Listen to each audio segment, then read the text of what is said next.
Welcome, everybody, to the GamePass podcast. Four blurs, four nerds. If you have a fandom, you are most certainly welcome here. We are your hosts of the most, myself, Spartan, Show Guy Joe, Tafara TV. Fellas, it's officially the weekend. How are we feeling? It's been a weird world, or weird week in the world of tech. You're not lying. A lot of purchases, a lot of price increases, and yet somehow a lot of sadness and turmoil, a lot of disbalances in the force. But Joe, what about you? Yeah, it's just been a week. Fair enough. Yeah, some ups, you have some downs. You just take it and go. Yeah, fair enough. Well, as you can see, guys, we are a little bit on the leveled up side, so we do try to watch our language, but words do fly. At the same time, there may be things that may be shown because we do show trailers of movies and video games that might be too intense for younger viewers, so viewer discretion is advised. Aside from that, welcome. So, how else do we start off with this week? New trailers. This one called Parasite Mutant, and we're going to let this play because it's going to remind you of something that should have came out a long-ass time ago that need a remake and a remaster, but the moment you notice why we said that momentarily. But here's Parasite Mutant.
And that was the trailer for Paradise Mutant. As you can obviously tell, it is basically someone saying, Sony, we're not going to wait for you to give us Parasite Eve, so we're going to go ahead and make our own. And it looks freaking beautiful. What's up? This is Thanos. This is just Thanos going, fine, I'll do it myself. Pretty much. But we got tired of waiting, even though we have, I know I've heard from a lot of fans, including myself and Joe, all we wanted was a remaster or at least a new game. And again, this actually is an independent studio that is doing everything short of not including the lawyers to actually make this game. But Joe, what did you want to add to this? I can erase this. I can erase Third Birthday from my mind, and this will go in its place. Fair. Safari, have you ever played Parasite Eve? No, the title sounds vaguely familiar. I didn't even know this was a sequel or a successor to anything. This is a pseudo successor. Parasite Eve 1 and 2 was a retro survival horror RPG. Yeah. Okay. But it's still near and dear to our hearts, and the only RPG. I think post PS2 has never been a game. It's never been a Parasite Eve game for PS3, isn't it? No, there is only the PSP game, Third Birthday. This is where a lot of us learn what the term spontaneous combustion came from. Pretty much, literally and figuratively. No date on when this is coming out as of yet, but we'll definitely keep our eye on it. But like we said, it's one of those games that Sony again, you had a chance, but thank goodness for indie developers out there saying screw that, or as Joe put it so eloquently, pull the Thanos, said I'll do it myself. But speaking of things that we're actually expecting, we did kind of cover this in Marvel Rivals as they were doing their new season. We are now actually been able to get a trailer for how Daredevil will play in Marvel Rivals. So here it is, ladies and gentlemen, the trailer for The Man Without Fear.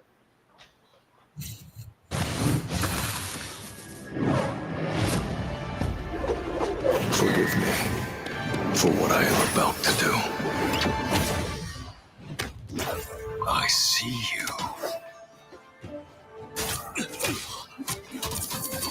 You've been judged. Face the devil. Wrath of the beast. Hellfire.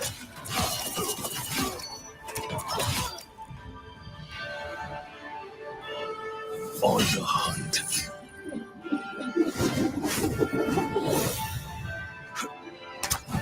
Let the devil out!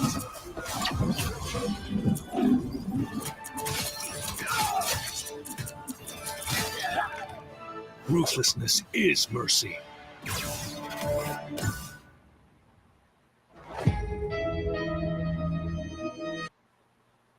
All right, so that was the trailer for Marvel Rivals as they showed Daredevil as he will be available October 10th, so 7 days from now. Because I know a lot of people right now are probably playing Ghost of Yotai, which is actually available as of earlier today. Still, I can't wait to play it myself. But anyway, back to Marvel Rivals. Daredevil seems to be sporting the look from his, I forget who did that run. I want to say Zeb Wells did the run when he was with the Fist, but I could be wrong. But Zdarsky. Oh, thank you, Zdarsky. Thank you. So, I mean, I'm not knocking it. I like the look, but what do you guys think? I learned that he can only see 30 meters in front of him, and then the screen is black everywhere else. Nice. So they're sticking to it. Okay. I'm liking the look. The look, the chain. Okay. I really am digging it. But Tafara, what about you? He seems interesting. I might give it a few spins in some casual matches and see if he's a good fit for me. I like the costume. I like the fit. I like the whole the actual devil aspect of this. And then his ultimate is what? Like this dragon or what? What is going on with that? I saw a dragon. I saw a third person as he was beating somebody from their view. They're in Kunlun, which is where the dragon dwells that makes Iron Fist Iron Fist. Okay. So it's a battle for control of the dragon. Because the way it looked, I'm just going to play it again. I'm just going to mute it. Because that's how it looks. Like he hit his ultimate, and next thing you know, you're seeing it from the other side. I mean, that's the way it honestly looks. It looks okay. like, I think that's what threw me off. Like it was the weird camera transition there. Yeah, because the way it looks, I'm just going to go back to it again. Because when he does it, there's the ultimate. And yeah, it just looked like it's, as he focused on one person? That's what it looks like. It just looks like you're seeing it from the other end. But either way, come October the 10th, it should be fun. And also, guys, if you are playing Ghost of Yotai, really quickly, don't spoil it. I know a lot of people are already out there. You've beaten it. It's cool. You have dedicated the next 48 hours doing that. Just, be nice, be kind. Don't spoil it. Don't be that guy on TikTok that has to, show everything. Leave a little bit to the imagination. That's all I'm saying. But speaking of Marvel, we are sticking with that just because Marvel Cosmic Invasion. I just I want to say two podcasts ago, I sat there and said, Marvel, we need a trailer, we need a demo, or we need a release. Well, the good news is there is a demo. It is released. The bad news is it's only on Steam. But here's the trailer.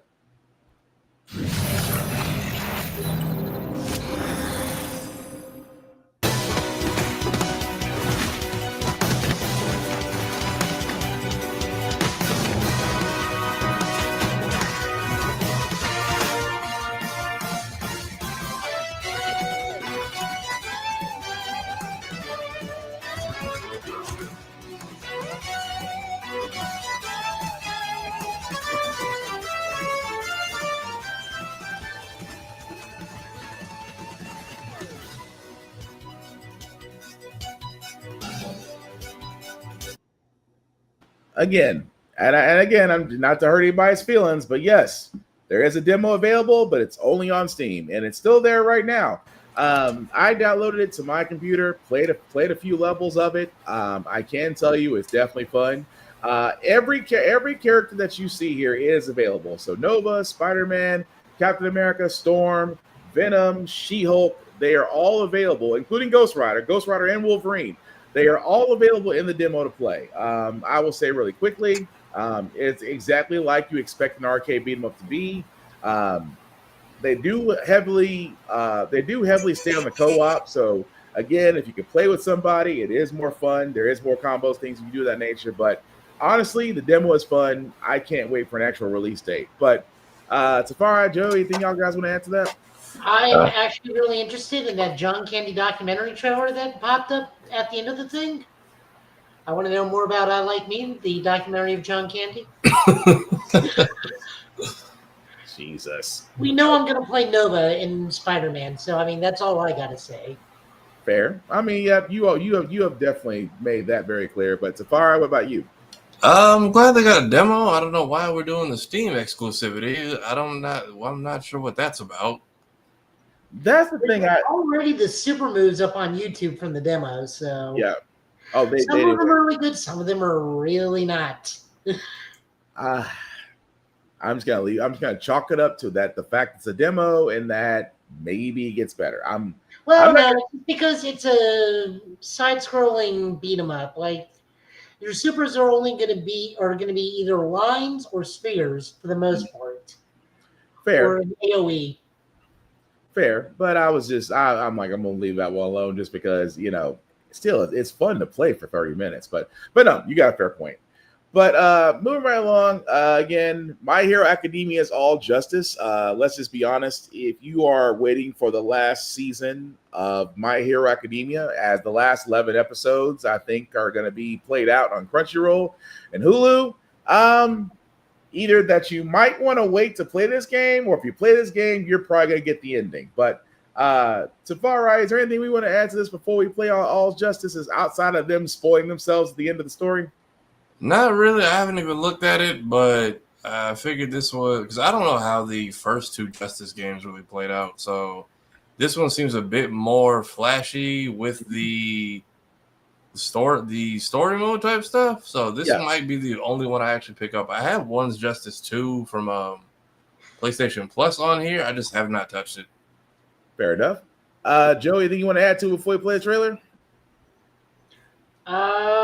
I know there's open world Spider-Man stuff you can do in between missions, and that's really the only thing that interests me. I did not enjoy the last two fighting games of this, not because they're arena fighters. I just didn't like them. Okay. I tried my best. I really did. I found people I enjoyed, but ultimately, I didn't like the combat in the grand scheme of things. Okay. Fair enough. For everyone else, here's the trailer for the may possibly be the final My Hero Academia game. They'll do it for Vigilante. I guarantee you they'll make a Vigilante game.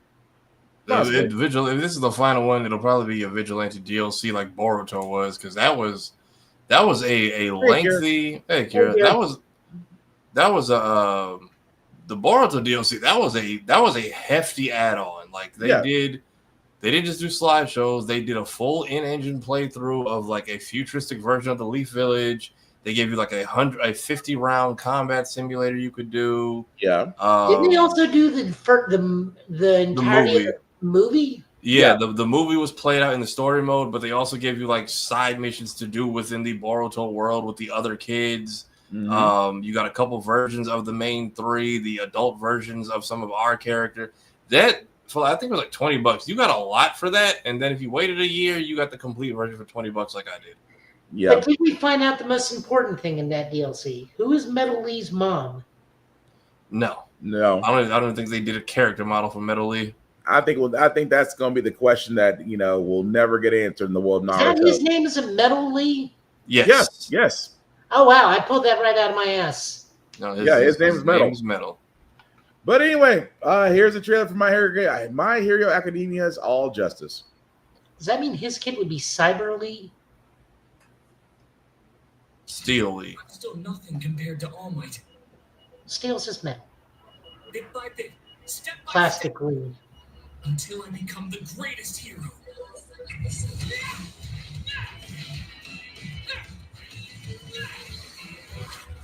Ooh, even better. Aluminum foil Lee. The whole town is a training ground. You can really feel the scale of UA. So, the students of UA graciously became my beta testers. Is that all right? Got it. I won't hold back. You can use the information you gather from people you talk to in order to find the Nomu's location and get a better understanding of what it's doing. You need self-defense skills. I see. I have to work a lot harder than the others. In service of others, their existence is forgiven. Let's see if you're worthy. We will fight, and we will win! I'll shoulder the burden. Limits. Surpass them. That's all I can do for now. Counting on you. Claws.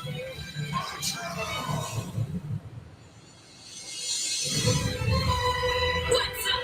It's a dog-eat-dog world. Which dog are you? I refuse to let you have your way. I'll seize it. What's the point of restoring this fake society?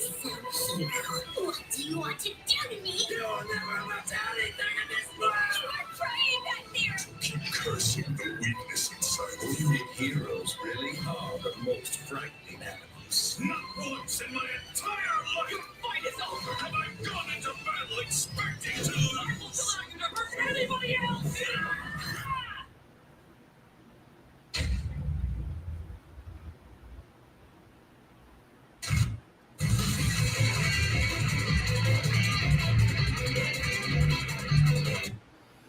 Actually, not bad. Yeah, I was gonna say this actually looks significantly better than this game 2. Because I want to kind of play the first two now just to experience it, but I'm looking at it and it is literally this new anime thing of slideshow as a cutscene, gameplay, slideshow. Yeah. And it is not appealing. However, they gave them a full Cyber Connect 2 treatment on this one. Yep. It doesn't. Yeah, that's probably why I'll give this one a shot. I'm the same. Well, this one, Those DLC characters are already more than likely just the vigilante guys. yeah, pretty much. But this does come out February 6th of next year. Will be available on PS5, Xbox Series X and X, and Steam.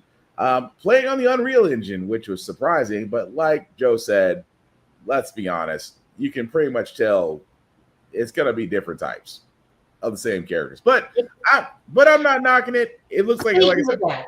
Small tangent. We are not showing this trailer, but the audacity, like full Hank Hill, the audacity for Sparking Zero to pull out, we got 200 characters when 25 of them are named Goku and 13 of them are named Vegeta.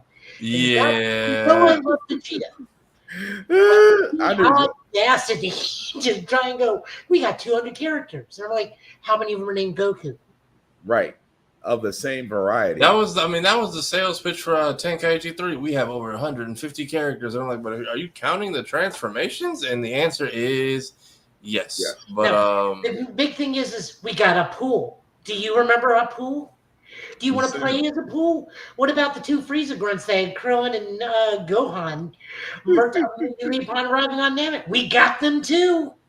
That was still funny, but honestly, I think they should have really deep dived into that what if aspect. And yeah, they talked about the 200 to tease that they have more coming, but I'm just like, could y'all hurry it the hell up? Like, find the legal loophole that Marvel Rivals did that allows you to use everybody, because makes sense. I actually hear it is a rights issue because it's a difference between Shueisha and Toei.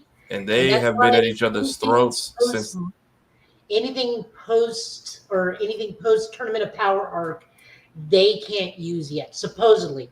But that's why we haven't gotten Morrow. We haven't gotten any of the Galactic Jail. We haven't gotten any of the Heaters, Ultra Instinct, Full Ultra Instinct, Goku ripoff Ultra Instinct, Ultra Ego, Black Frieza. That's why we haven't gotten any of that stuff. Gotcha.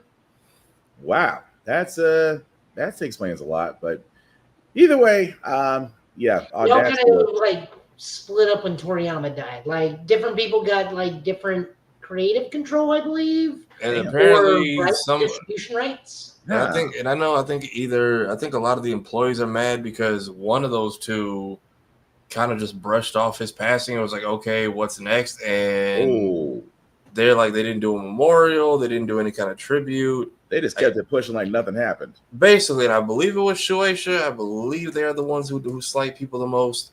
So there's been a lot of issues about moving forward because they want stuff, and they're just like, you clearly don't respect us, so no.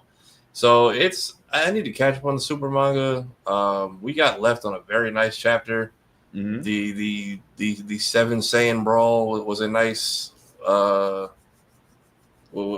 way to go off, but Oh yeah, I love that. I love that last scene where Pan goes up to Gohan wordlessly. He's like, "Who the hell is that?" It's like, "Well, that's your grandpa." Bullshit. Teleports behind him to kick him, and he blocks. It's like your grandpa. Nice. they But said no. we'll give you 3 purebreds and 4 half-breeds. Here you go. That is And still, then it shows that Broly Super Saiyan is on par with Beast Gohan. I need them to just bring Kale over and be like, hey, you two clearly have somewhat of like I feel like he's gonna be used to teach her how to No, she teaches him. him. potentially. Oh Yeah. yeah, because she got control first. She got They control could- first, and she can go too. But like different universe genetics, they can go to 2 easier than Still, ours.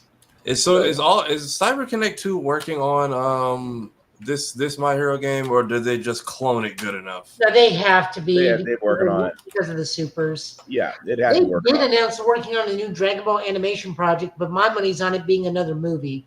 Yeah. But I mean, okay, yeah. Also, people got to remember, mhm. while we're on this small Dragon Ball tangent, I promise this will be the last thing. I don't know Oh, why you're people want Moro and Granola to be animated so badly when everybody sat there and talked about how lame ass and mid it was in the manga. But they always want something. I was eating that, and when they finally had to because honestly that the part where they all basically got put into sections and had to defend Earth as like Oh, no, the Galactic Prisoner arc was great. It's when Yeah. it became Old Goat Man, who just turned out to be New Cell, Yeah. and then Granola was just late. I liked it because it also brought up Bardock stuff, and I'm admittedly I was there. I was with As Bardock Granola. dies. I was with Granola for the whole sins of the father thing. Yeah. but but- still it was kind of midway through. Pretty much. All we got was Vegeta doing Ultra Ego, which was fun until he learns, oh right, if I get beat up too much, it doesn't matter how much power I have, I'm still crippled and laying on the ground. Which is why For me, learning the energy transfer technique, and I'm just like, first off, I fully think Team 4-Star is the reason for this. Stop Mhm. teasing us with like Nail and Piccolo in Kami's Return, knowing that you're not going to do it. Because you showed them during the Tournament of Power, and now Vegeta technically has the power to bring them back if need be, or like, I've always said, like, if you did the multiform technique, could the two of them manifest into clones potentially? Like, there's some stuff that I think I liked. I liked Granola for the whole Bardock aspect. I did like Vegeta and Goku learning more about their roots, basically. Yeah. I would love to see the kids all get their tails back, either through a dumb wish or something, because we The don't kids get never had their tail outside of Gohan. that well, oof. allegedly they were like removed at birth, is another Yeah. thing. I was like, oof. Have them all It's have never tails? been confirmed. It's never been like confirmed, but there's like been rumblings of the offices like, oh, they had theirs removed when they were born, and I'm just Right. like, I get it, but if they don't know any better, or they think they get a Zenkai boost off of it, I could see them just making a wish and then the full moon, and now you have a bunch of rampant Saiyan children terrorizing the planet.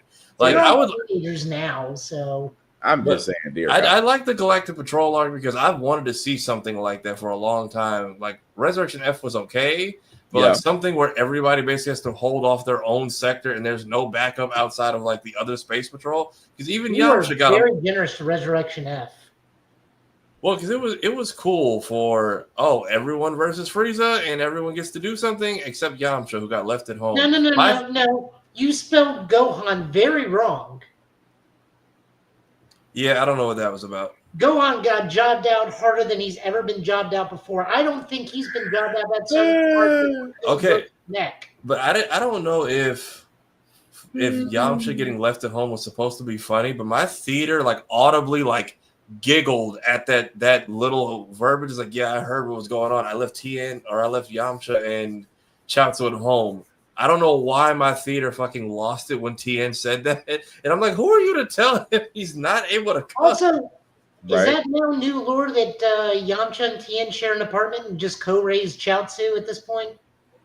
According to the Abridged series, maybe. Apparently, Tien's had a whole dojo with, I think, government funding or something this whole time. No, in Team 4-Star, Yamcha fails upwards with his baseball career again. That he does, wow. but until then, I think they were all splitting a place because between the cat sponsorship and the car, I have missed up. Dang, I gotta go back and go watch this. I've missed a lot. It's just a funny parody series, but it's just like I like the space. For me, the space prison arc is overall the whole moral thing. That was the Water 7 to my Ennie's Lobby. Like when people talk, oh, Ennie's Lobby was great. I include Water 7. Like I don't know why we do. Like I don't know why people try to treat those like separate arcs. Like they're all part of the same big thing. Like yeah, I'm gonna have to definitely check that out. But yeah, I'm gonna have to. I've missed so much from that side. But anyway, Digimon Storytime Stranger. Refresh my memory, Joe. What was this one about? You go back in time to try to prevent the end of the world via Digimon. Okay, so it's time travel Digimon. Okay, I don't know why I was thinking something else. It's so good. I was thinking something. I've streamed about 3 hours you're of it. Playing it. Oh yeah, you're playing it. Go ahead. Now play the trailer first. This is the launch trailer. This is such a good trailer. All right. Here's the trailer for Digimon Storytime Stranger.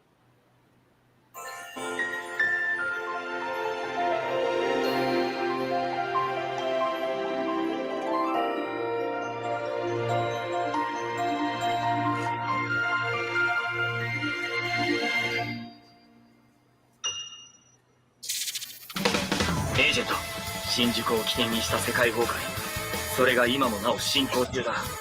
解析部が導き出した答え、それは過去への時間跳躍。守りたい。そのための力が欲しい。助けてくれてありがとう。いなり、今度は僕の力で君を守る。卵だろ私の使命を手伝ってくれない？まだ可能性の段階ではあるが、こちらの感知するアノマリーのほとんどがデジモンに由来するのかもしれない。今度はこっちにタイタン族、それからあっちにタイタン族。タイタンも。我々の脅威となる目は早めに摘み取らせている。デジモンたちの内側で争いが起きているようだが、世界崩壊の真相に近づいているかもしれない。僕は強くなる。祈りを一番近くで守るために。デジモン同士の争いがきっかけで世界が滅ぶ。戦争は食い止めなくてはならない。断言してもいい。それが世界の終わりを防ぐ唯一の方法だ。あなたはその人間を守るというのですか？吸い寄せれるちゃいない。私はどうなってもいい。この子だけは助けてやってくれ。突入準備だ。各自配置を確認しろ。すでに世界の断りは狂い始めている。あなたはそれと無関係ではいられない。あなたも英雄かもしれないよ。別の世界からやってきて私たちの世界を救ってくれる。未来を選び取ることはできる。すべての希望はそこにあるのだから。君は僕を助けに来てくれたんだね。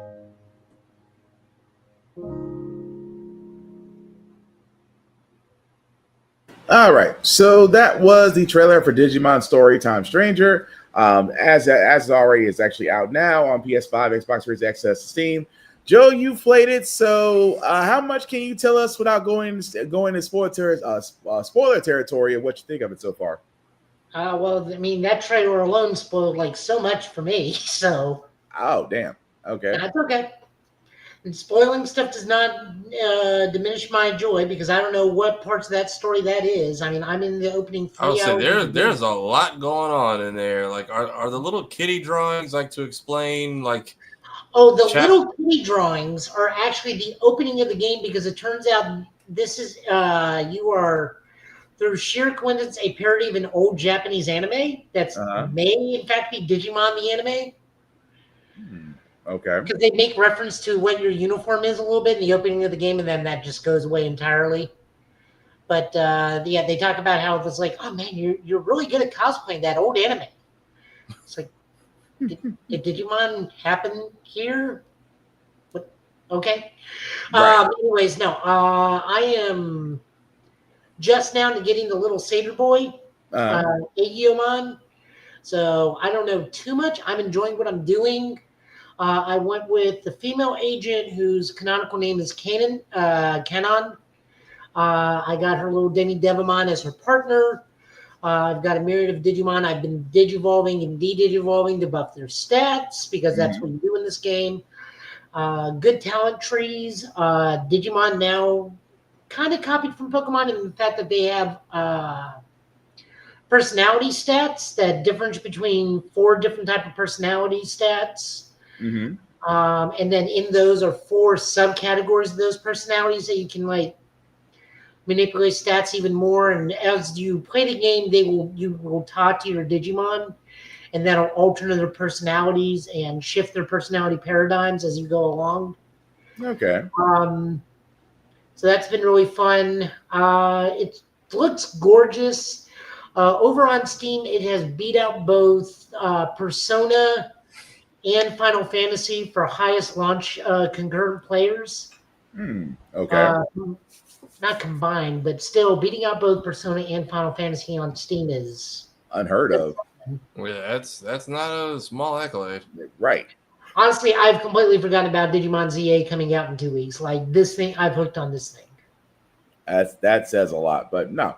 But that's good to know. But so if you also like Joe, playing Digimon Storytime Stranger, let us know in the comments what you think. Also, if you are playing Ghost of Yotai, please let us know what you think. Also, if you're playing Alien Rogue Incursion, let us know what you think. That also it looks pretty. It is a spin-off of Alien Isolation because a character from there that interacts with Amanda Ripley in the books is your main character. The aliens are dumb as shit right now, but you know, they are mass bullet sponges.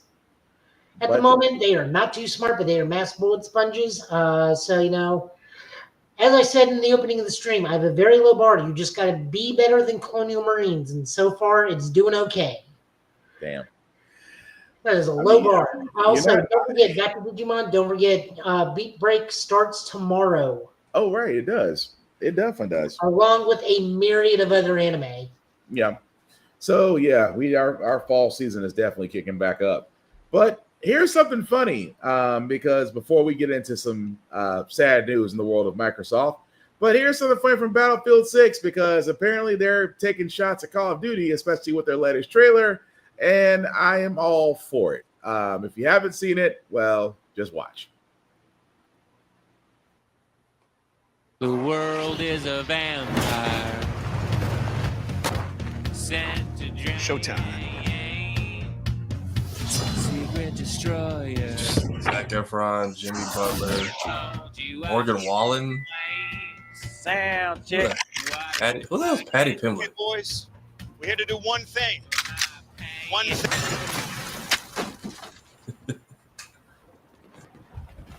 Who was that?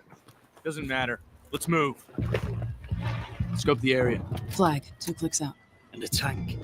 Let's take it out. Roger that. Let's go!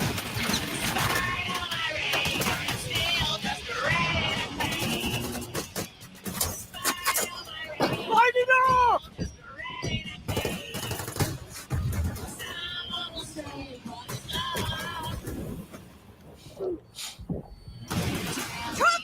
On it! Somebody take out the tank!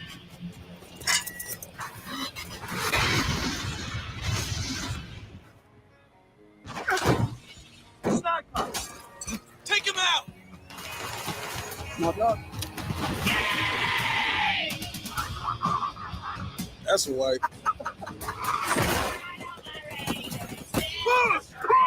Sorry, boys. Nice shot. Yeah, that was easy. This is it. I see the flag. Say when. Sending!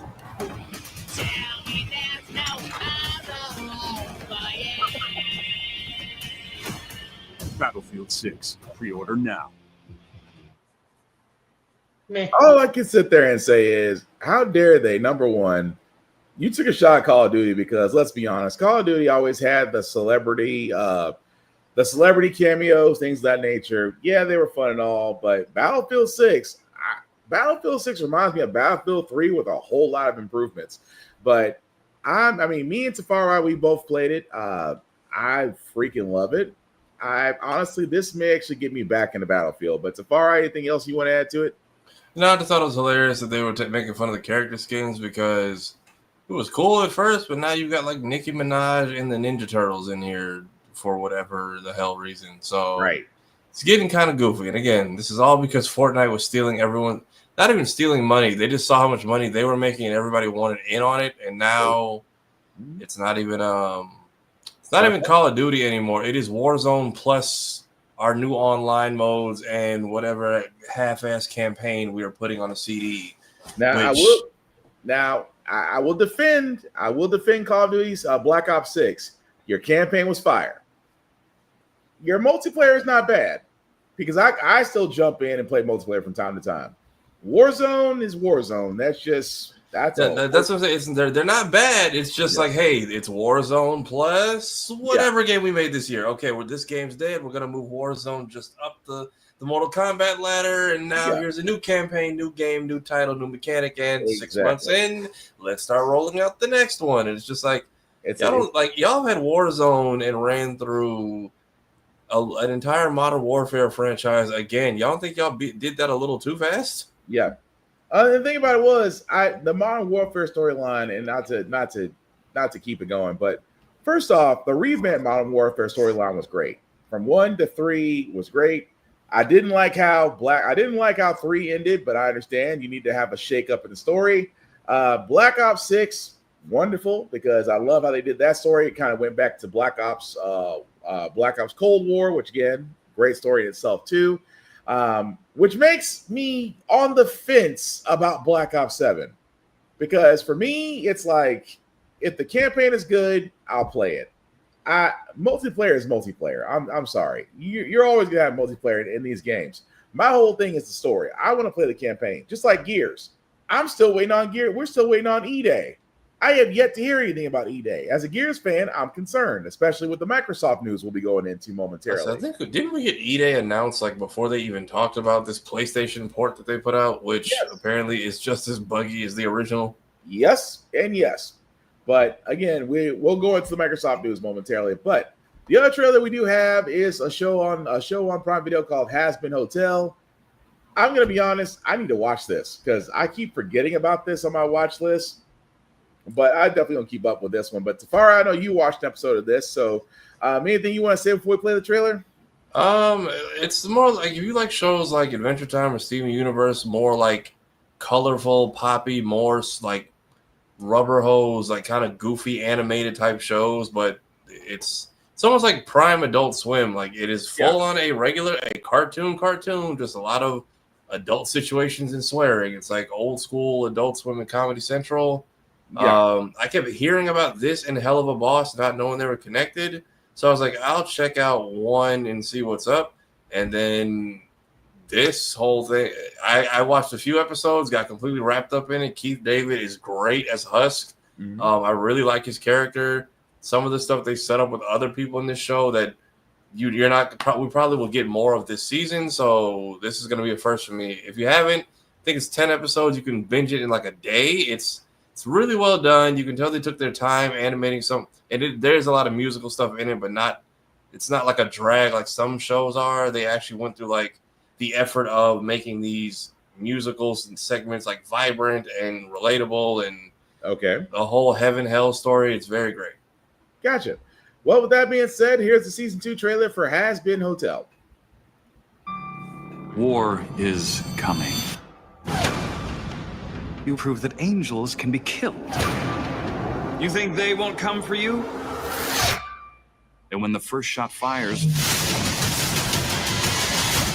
whose side do you want to be on?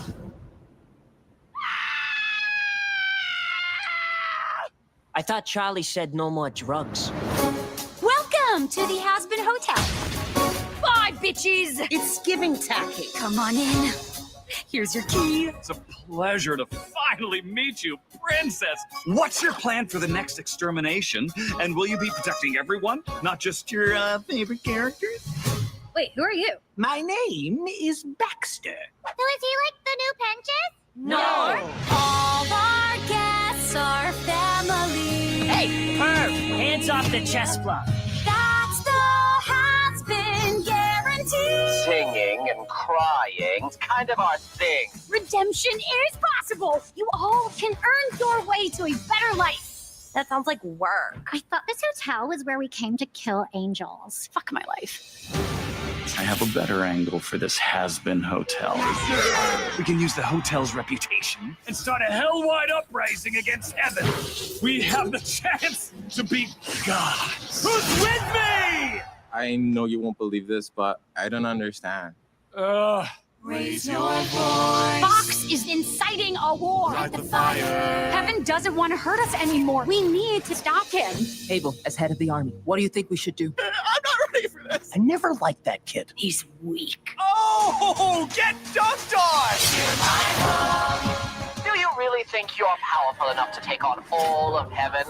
You haven't even proven that you're the strongest in hell.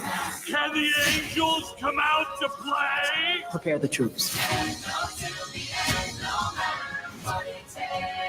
We faced impossible odds before. Together we can do it again. Nifty, I told you to watch over the hotel. What have you been doing the whole time? This. Now they have fingers and lungs so they can play instruments. It's kind of impressive, actually. All right, so that was the trailer for season 2 of the Has-Been Hotel and Room Full of Blurs. So excited to watch this. So Kira, if you are still with us, your opinion on this, because again, this is season 2. It will be starting, it looked like October 29th. There we go. So yes, October 29th is new season on Prime Video. I'm going to be honest. I'll give it a shot because it looks fun. I guess I should. It goes without saying. Kids probably shouldn't watch it, but it looks fun. I can see why. I can see why it can grab you because it's definitely a different way of it. It's like you said, Tafari. It fits that same vein of shows. Because I did see a little Rick and Morty. I did see a little Steven Universe. I'm trying to think of another one that it reminds me of. But yeah, I like it. But Joe, Tafari, anything else y'all want to add to it? I don't know if this is all dropping at once or weekly, but I'm excited to see where they take this story this season. We're all musical fans in some way or form. So it's not just you, Kira. It's also Filthy. Yep. We made that sure too. We also made sure to say it's not for kids. But yeah. But yeah, it looks interesting. I definitely want to give it a shot. My backlog for television watching has already looked like a CVS receipt, but we'll get it done. But Joe, anything you want to add to Has-Been Hotels season 2? I made it 3 episodes and then watched something else. Okay, the 4th episode is what got me. The loser duet between Husk and Angel. That's where I was like, all right, I think. Hey, Cap. The only thing I enjoyed was Angel's piglet. See, I haven't seen it. That's what makes me. If I wasn't streaming tonight, I would probably go watch it. It's just a normal piglet with like little wings and little demon horns. Other than that, it's just a standard piglet. Hey, Lania. Mm-hmm. Yeah, the Husk and Angel's whole dynamic, because I don't think it's forming to a relationship. But the whole episode where because I've met people like that in real life, where he's like, "Why are you so freaked out? Like it's not funny." I can Keith David being the bartender, like. I watch people drink for a living. I can see through this bullshit persona you're going through. And then when he finally breaks him, that's basically the next episode where you left off, Joe, he basically breaks Angel down to the point where he's like, this isn't an act. It's who I have to be to put up with the shit I go through. And that whole episode and their dynamic is kind of what made me keep watching, as well as the song. Because Keith doesn't sing a lot in the show, but when he does, the shit hits. Oh no, I listened to the music via Spotify, but I just too filthy for me. That's fair. Fair enough. they kind of, because I was getting fed up with Angel like up to that point, and then that episode is finally where they tell him like, hey, like knock it off. Like at work, fine. Here, like stop that shit. Gotcha. I gotta go back and go watch. I gotta go back and catch up. I'm gonna have to add that to my watch list. But we're gonna have to address the elephant in the room, guys, because this news came out from Microsoft, and well, it's been making the rounds. But I guess we can still. I guess we can go news wise first before we go into Keith. Before Mighty Keith decided to break it down for us. So, unless you've been under a rock, Microsoft did announce that, hey, Xbox Game Pass is having a price increase. And you're probably wondering, if you don't know how much, we're going to tell you. Well, it still has the same 3 tiers: Essential, Premium, and Ultimate. For Essential, it's going up to $9. It's still going to stay at $9.99 a month. You will still get games. The only difference is that you'll be able to now include PC and cloud gaming onto that. For Premium, it is going up to $15 a month. You get new Xbox games published within the year of the launch. So a year later, you'll be able to get them to play for free. Unlimited cloud gaming is supposed to have shorter wait times, and you can play and earn up to $50 up a year in the store with rewards. Yay. Now Ultimate, like myself and like Tafara, I think you have Ultimate as well.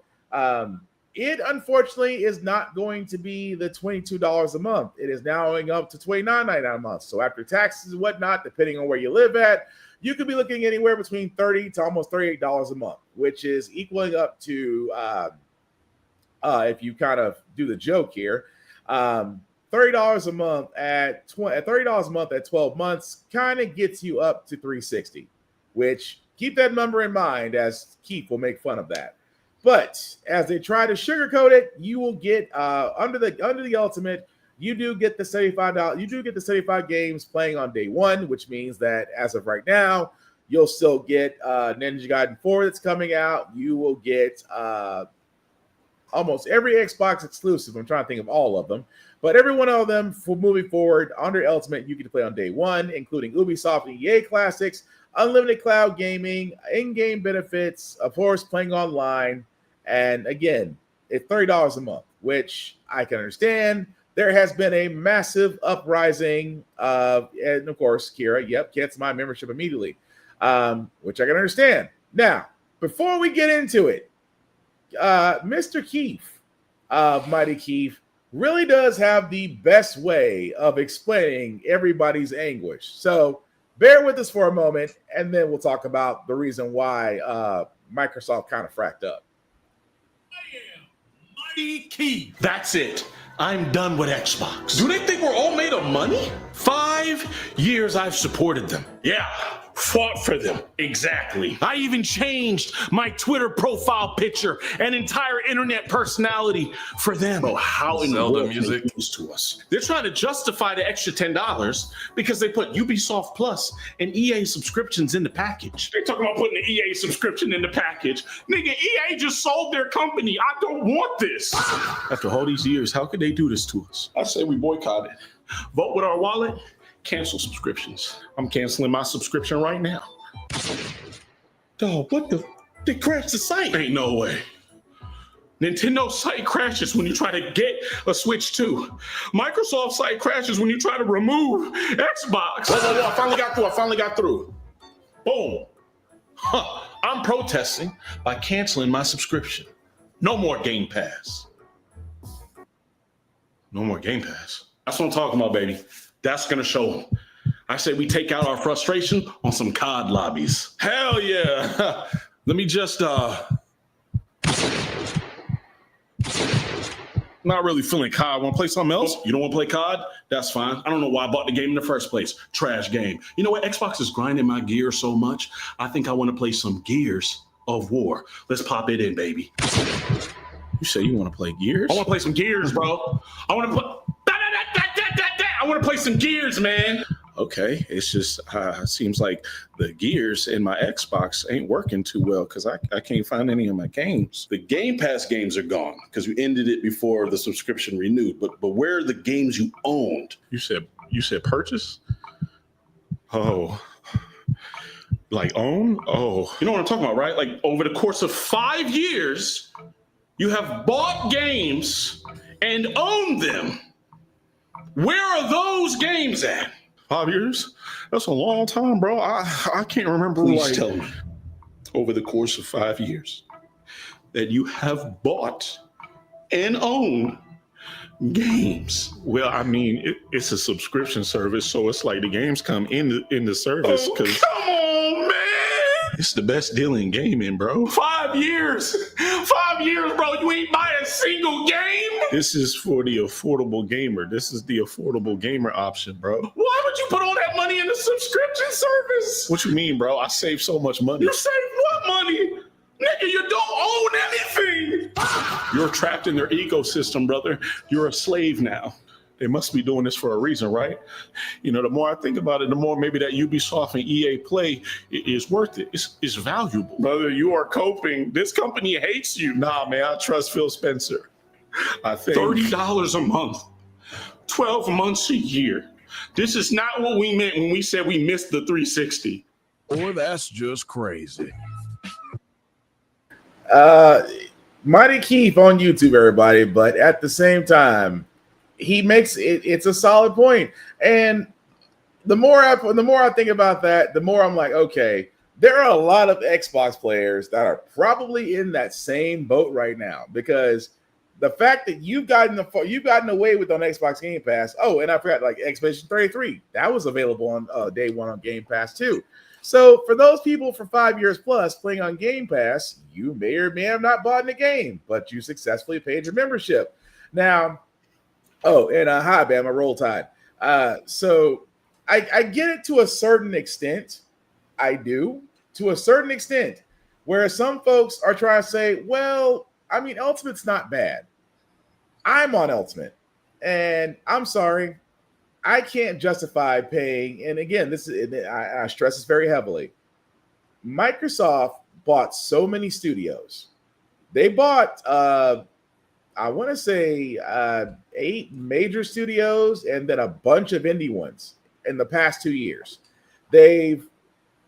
From the Microsoft company, they've laid off 1,000 workers. And then they cannibalized IPs and either sold them exclusively or they kept them exclusive or worked with PlayStation to make them playable. So the thing that I'm getting at, and I guess before, when I first saw this, I'm like, okay, well, it's just $10. Well, let's think about it. We all ain't rich.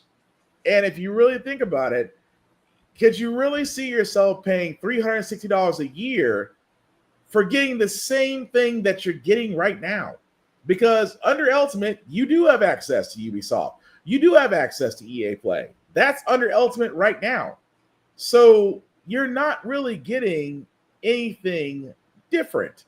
And I know a lot of people are going to go, well, I'm just not going to get Ultimate because I still want to play online, so I'll get the Essential. Okay, understandable. $10 a month. Or you want to get the Premium because you want to be able to play Xbox games.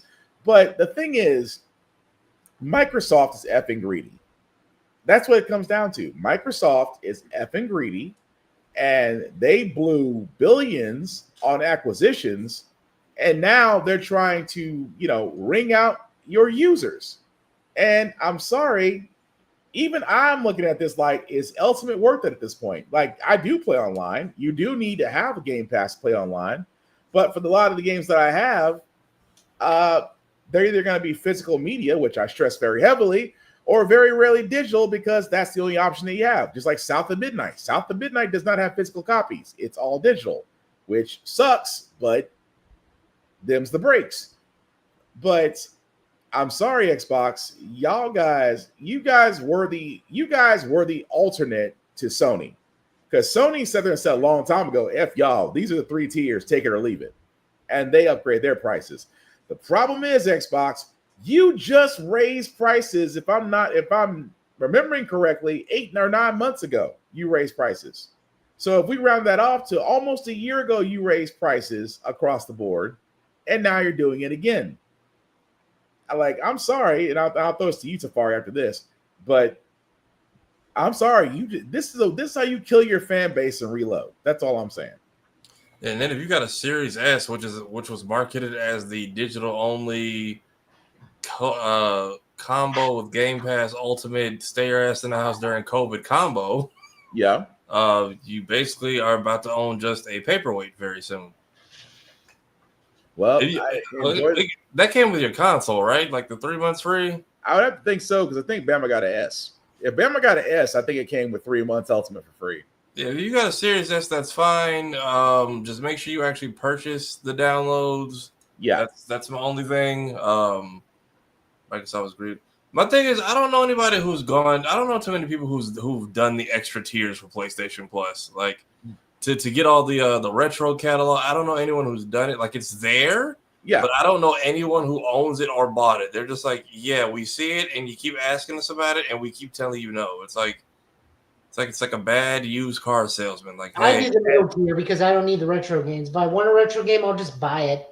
Now, see, I'm on the other side just because I do have the Ultimate, only because I'm used to it. I'm used to it because there are some games that I see there and I'm like, okay, I can't find them in most gaming stores. That is the only, like I said, that to me is the only thing that I will condone. Like if I can't find it in a game trader, I can't find it in a mom and pop's video game store because I refuse to go to GameStop. If I can't find it on Amazon or just any other area, I'm like, okay, fine. The only other option is the Ultimate tier. But the problem with Microsoft is you guys were the alternate. You guys sat there and said, you value gamers. Okay, you value gamers. Understandable. But this ain't it. In no way this ain't it. So I don't blame everybody for canceling. I'm like I said before, I'm sitting there thinking about the fact, like, do I really want online play right now? And the more I think about it, outside of Call of Duty, which that requires online, most games that I play, like Silksong doesn't require online play. Void Heart does not require online play. I'm pretty sure when Ninja Gaiden 4 comes out, I'm pretty sure that doesn't require online play. So a lot of players are probably going to be considering, like, do you really need online support from Microsoft, or do you just need to where you can just update your Xbox and be done with it? And my thing is, like, for the people, what was it? I think you need Ultimate to play Call of Duty next month too. Yeah. And to basically kill your player base numbers right before the Game Awards goes live, right before the submissions and voting goes in. Yeah, it's stupid.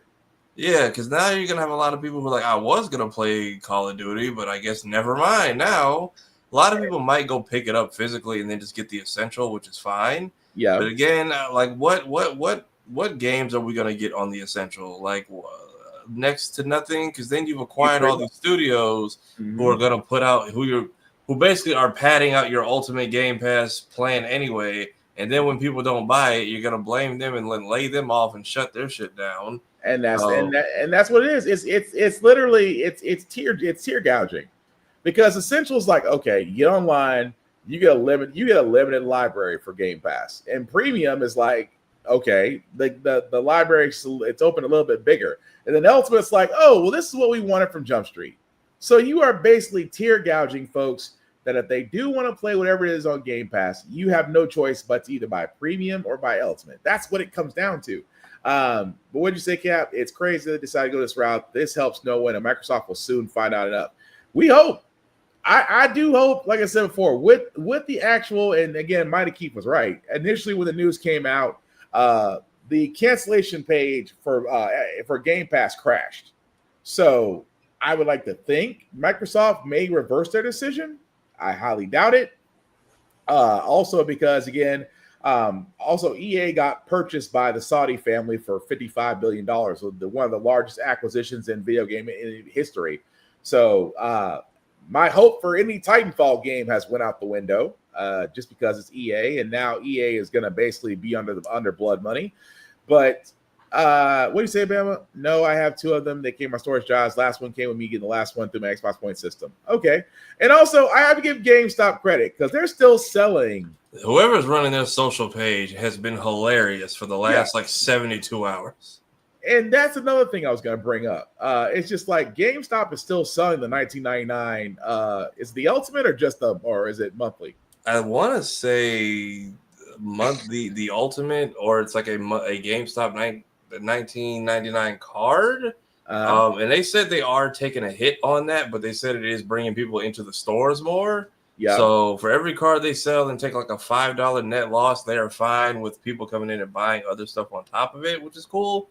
So it's interesting. On top of that, I actually went the other day and did like some PSA grading. So they are slowly redeeming themselves between the grading, between the retro stuff that they're bringing back into the stores after just letting it sit in like warehouses for all these years. Yeah. So they are, whoever is running the GameStop social is keeping their foot on everyone's neck, and it's hilarious. Pretty much. I know, Babby said I just got Borderlands 4 the other day. Might want to wait for some updates, my friend. They said it's very buggy right now, and of course, Cap always physical. Yeah, I mean it's a full circle. It's literally a full circle about this. That digital was great, and it still is, but the problem is, it just always comes back around to physical media. That's always been the life cycle. What do you say? I never was a fan of going full digital. Like Joe said, if I want it that bad, I'll buy it. But Joe, anything else you want to add to Microsoft shooting themselves in the foot and reloading? That's nice. That's nice. I mean, like I said before, this may change before it gets to the VGAs. I highly doubt it. So, but go ahead. I have not trusted Microsoft since the 360 because if they cannot fix the red ring of death, the entirety of that life cycle's console, that just tells me that is not a company worth trusting. Fair. Wait, wasn't the Xbox 360 Slim with wasn't that supposed to be like the fix for it, like the better console? It was supposed to have a better heat sink, but I was in college. I didn't have money to buy Slims or Pros. I mean, I got mine for Christmas and it still works. I'm like, if those are getting it too, I just didn't experience it. No. The Slim, just for anybody that doesn't know, okay, speaking from a hardware IT standpoint, the Slim just had the heat sink that the original didn't have.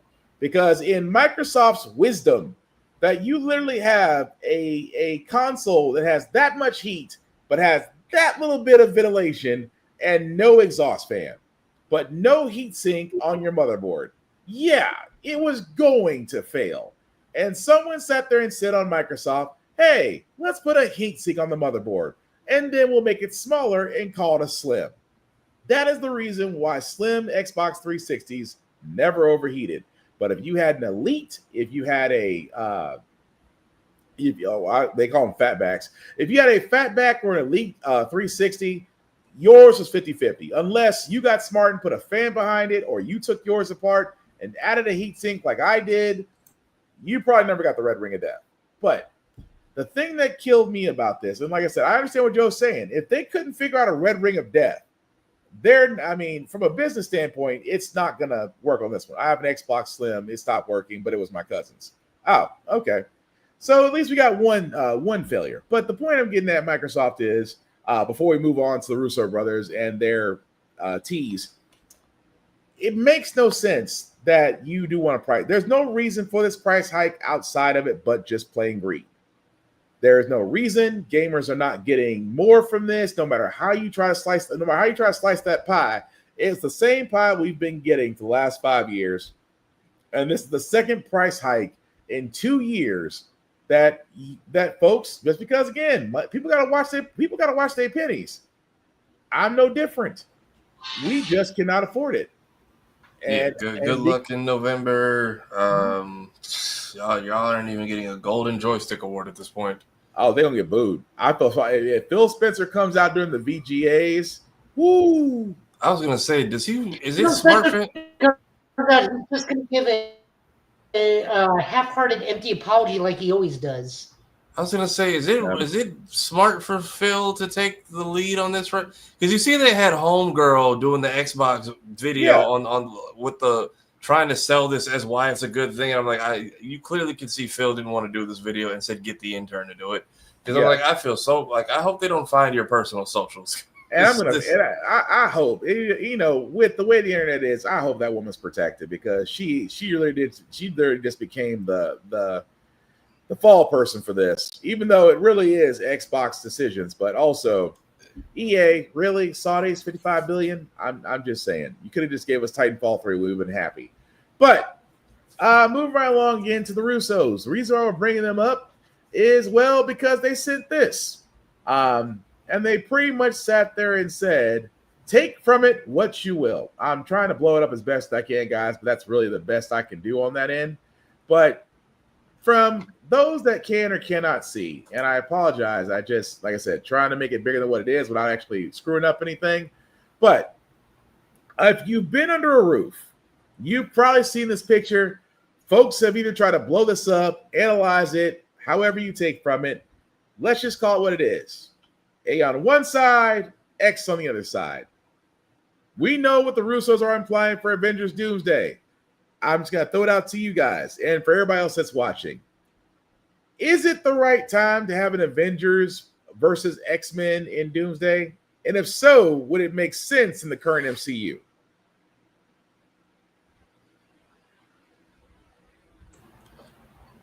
I'm trying to, because I know a lot of people pulled Avengers Endgame quickly out of the last one. Yeah. At the most, I can see that the A is like the same as the TVA logo. Other than that, I can't pull anything else out of this. Because that's what I'm getting. I mean, from what I got of it, it was just this and this. The funny part is nobody's looking at the director's chair. Well, I can see it as an A/V, but then there's no T, so AV something.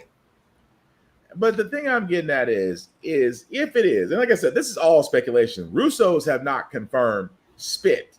And if you're expecting Ruffalo or Holland to give us anything, Holland is on the mend and Ruffalo is too busy protesting. So, whatever insiders you can get information from, not from there. And yes, Captain, it's a bold move, Cotton. Let's see how it works out for him. God, I miss dodgeball. But I'm just saying, if it is the case, if it is Avengers versus X-Men, if this is going to be the vehicle that introduced the X-Men into the MCU as they are, number one, is it smart? Number two, does this play more into Secret Wars than actual Doomsday?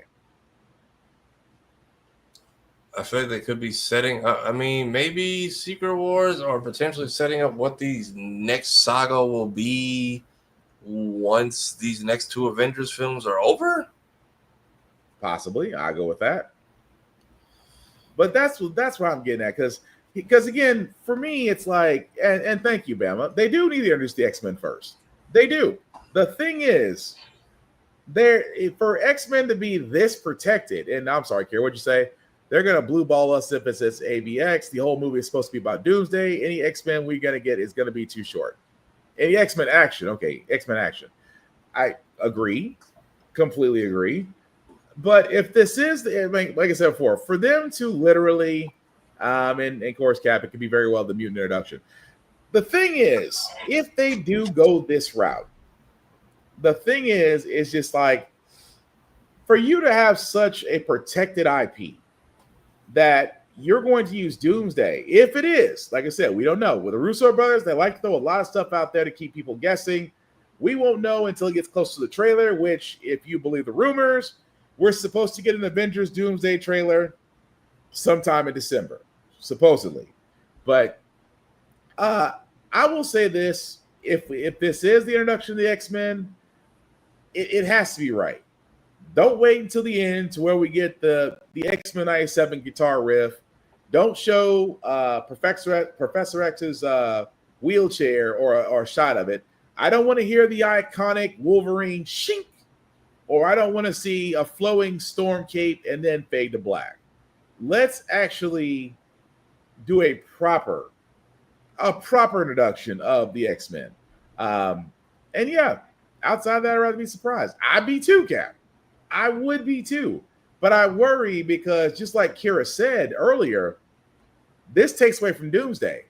And again, if you haven't watched Fantastic Four, spoiler alert, there is a scene at the end where we see a Doomsday and Valeria. So with that being said, is this taking away from it, or is this just like, ooh, piece of candy, distraction while we actually do stuff?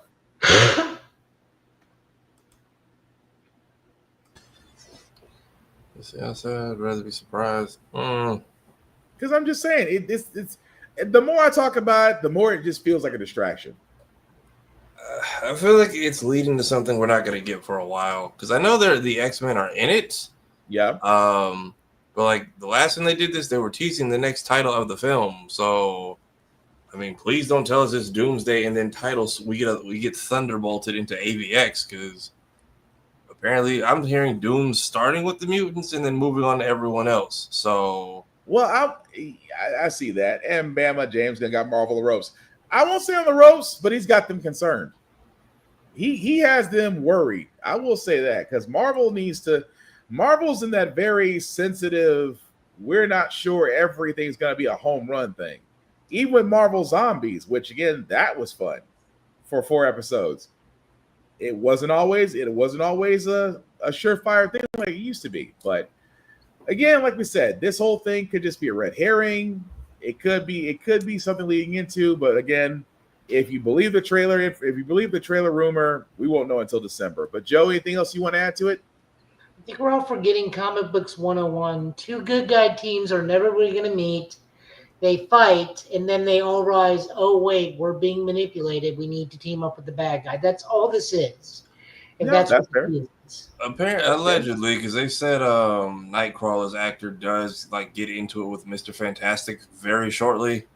And that Mr. Fantastic, I guess, will be the leader of this band of misfits for the one part. I don't know. I get it. They will fight and then realize, oh, I'm just hoping nobody.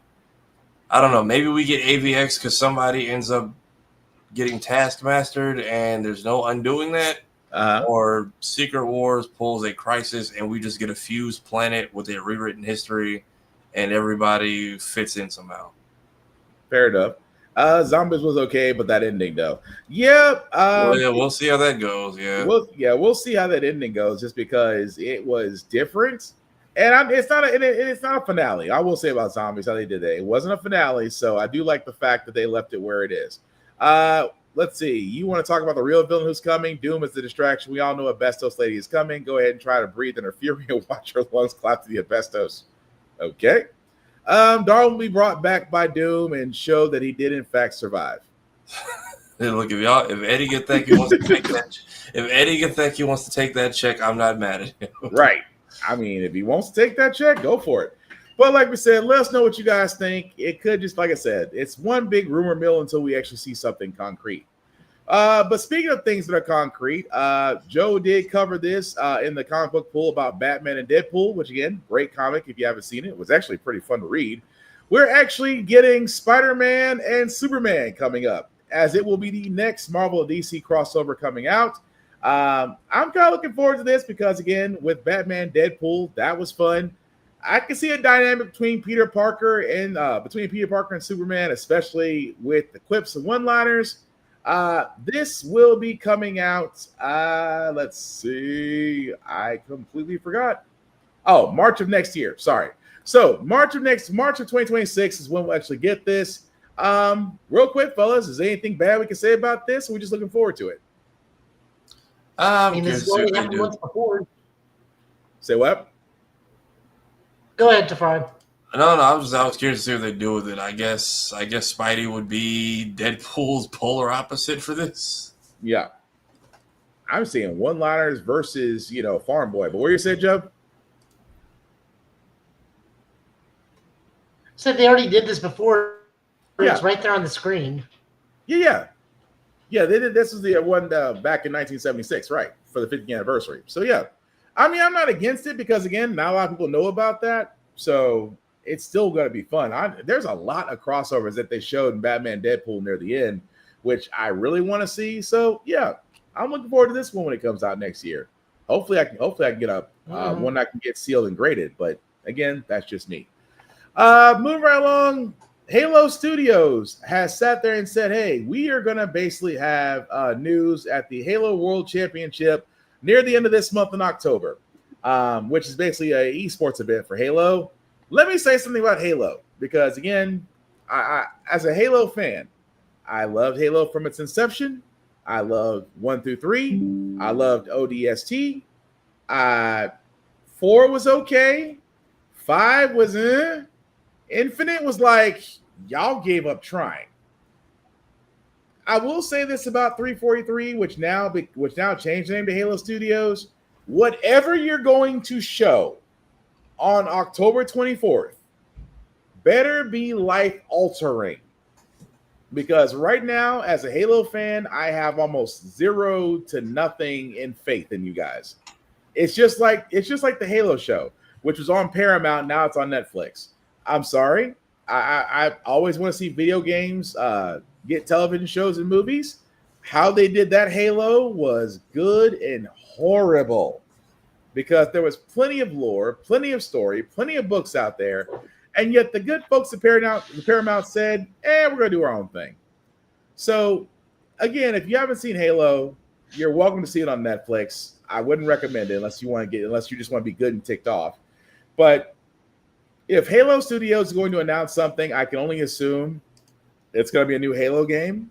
The question is, do we want it? Yes. I need to see redemption. I'm not to cut you off, Safari, but I need to see redemption. Halo Infinite was supposed to be, and it didn't be. It wasn't what it should have been. So to answer that, to kind of, again, I apologize for cutting you off, Safari, but I want to see them come out and say, we heard you, here it is. That's what I want to see. Now, will it happen? Probably not. We'll probably get something along the lines of a Fortnite, probably. What to see Batman? Now I want to see a what-if story with all the characters trading spaces, like Spider-Man being trained by Batman. That would actually be interesting, but not to gut off Halo Studios for a second, but Spider-Man being trained by Batman. He's already been trained by the world's greatest martial artist in Marvel. He got taught by Shang-Chi. I'm trying to figure out what can Batman teach Spider-Man. Intimidate. I mean, technically, if Peter just stopped caring, that would basically be Batman. If Peter stopped caring, that's just Batman with Spider-Man powers. And we've seen what happens when he goes all Black Air Forces. But it's just interesting. But no, I'm sorry, Tafar, not to cut you off of your thought, but what are you going to say outside of, whatever they're going to show?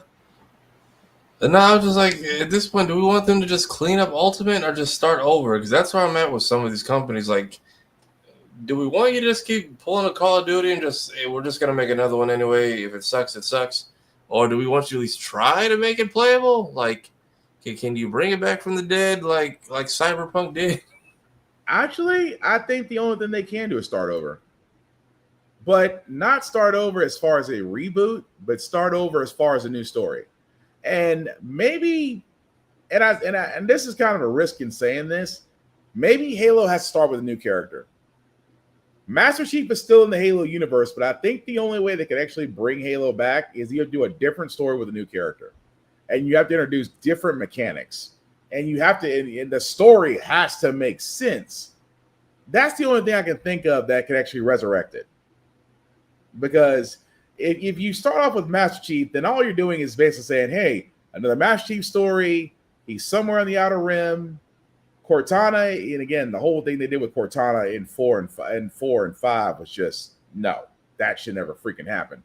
But they would have to start fresh, but they would have to do it with a different character and just really a different path. It's almost like Mass Effect, which, oh dear God, I forgot about Mass Effect. I don't know if we're getting that since EA got bought out. Now that I think about it, I think the people who made Mass Effect forgot about Mass Effect. So, because I thought about that, because with Mass Effect I might have to just play Legendary and Andromeda, because now that EA got bought out, I don't think we're gonna get that either. But I'm just saying, for not to go down a tangent, but if Halo's gonna do something different, it's gotta be a whole rebuild. But Joey, any thoughts on that? Can they replace that Commander Shepard default looking ass actor with somebody that's actually good and looks unique? Preferably somebody black, like Master Chief is supposed to be. In Mass Effect, you would think you would No. Oh, you're talking about Halo. Oh, yeah. Halo. Okay, yeah. Can we replace his default Commander Shepard looking ass with somebody that actually can act and is black? I wouldn't be against it. Like I said, it has to be a different character. It has to be a different character. It has to be a different story.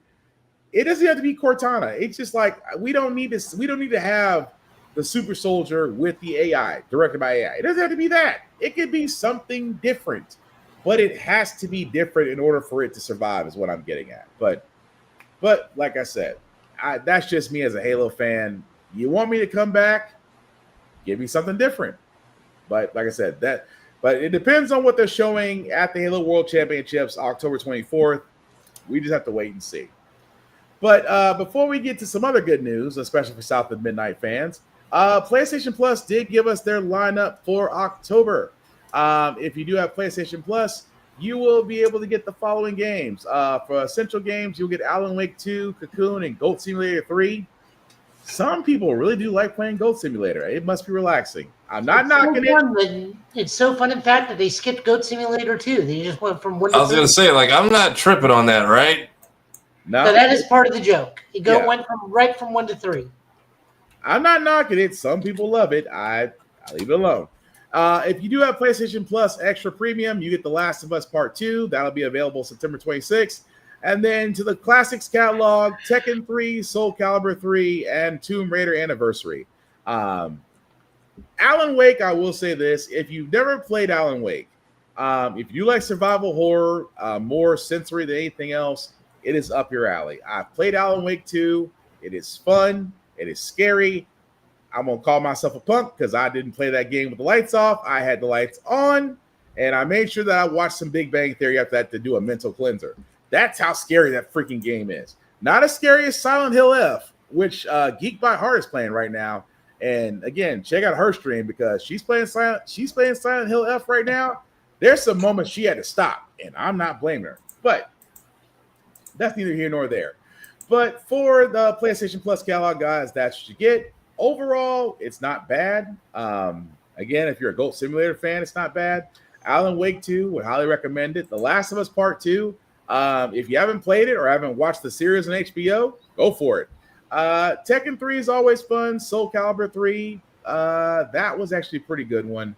And Tomb Raider Anniversary, which isn't bad. That's the more updated Tomb Raider. So, again, all solid titles if you haven't played them. But, fellas, what do we think of that?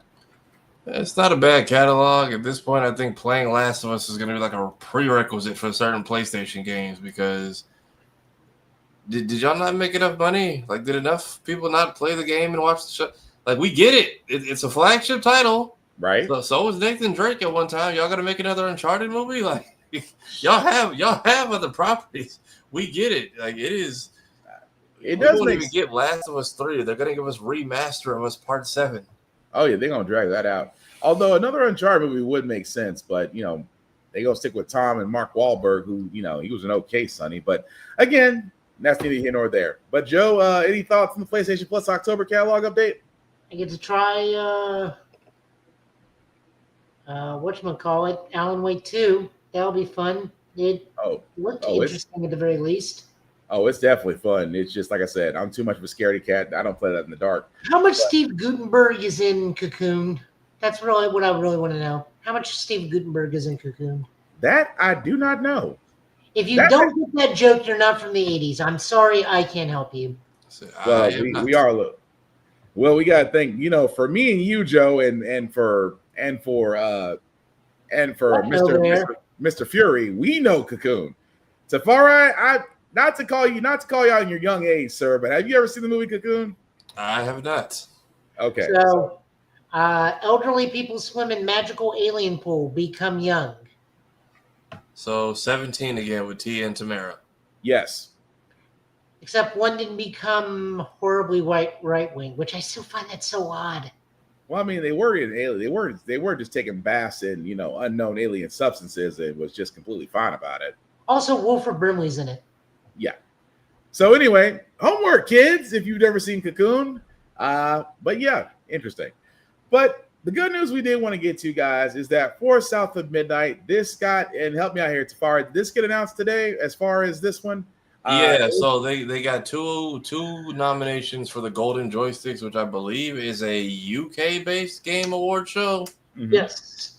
So, yeah, Adrian Ray got nominated for, I believe, Best Performance, and they also got nominated for Best Soundtrack. Yeah. I've already gone and casted my votes, so I would suggest you all go do the same. Yes, and you can do so by going to let's see, was it? Oh yeah.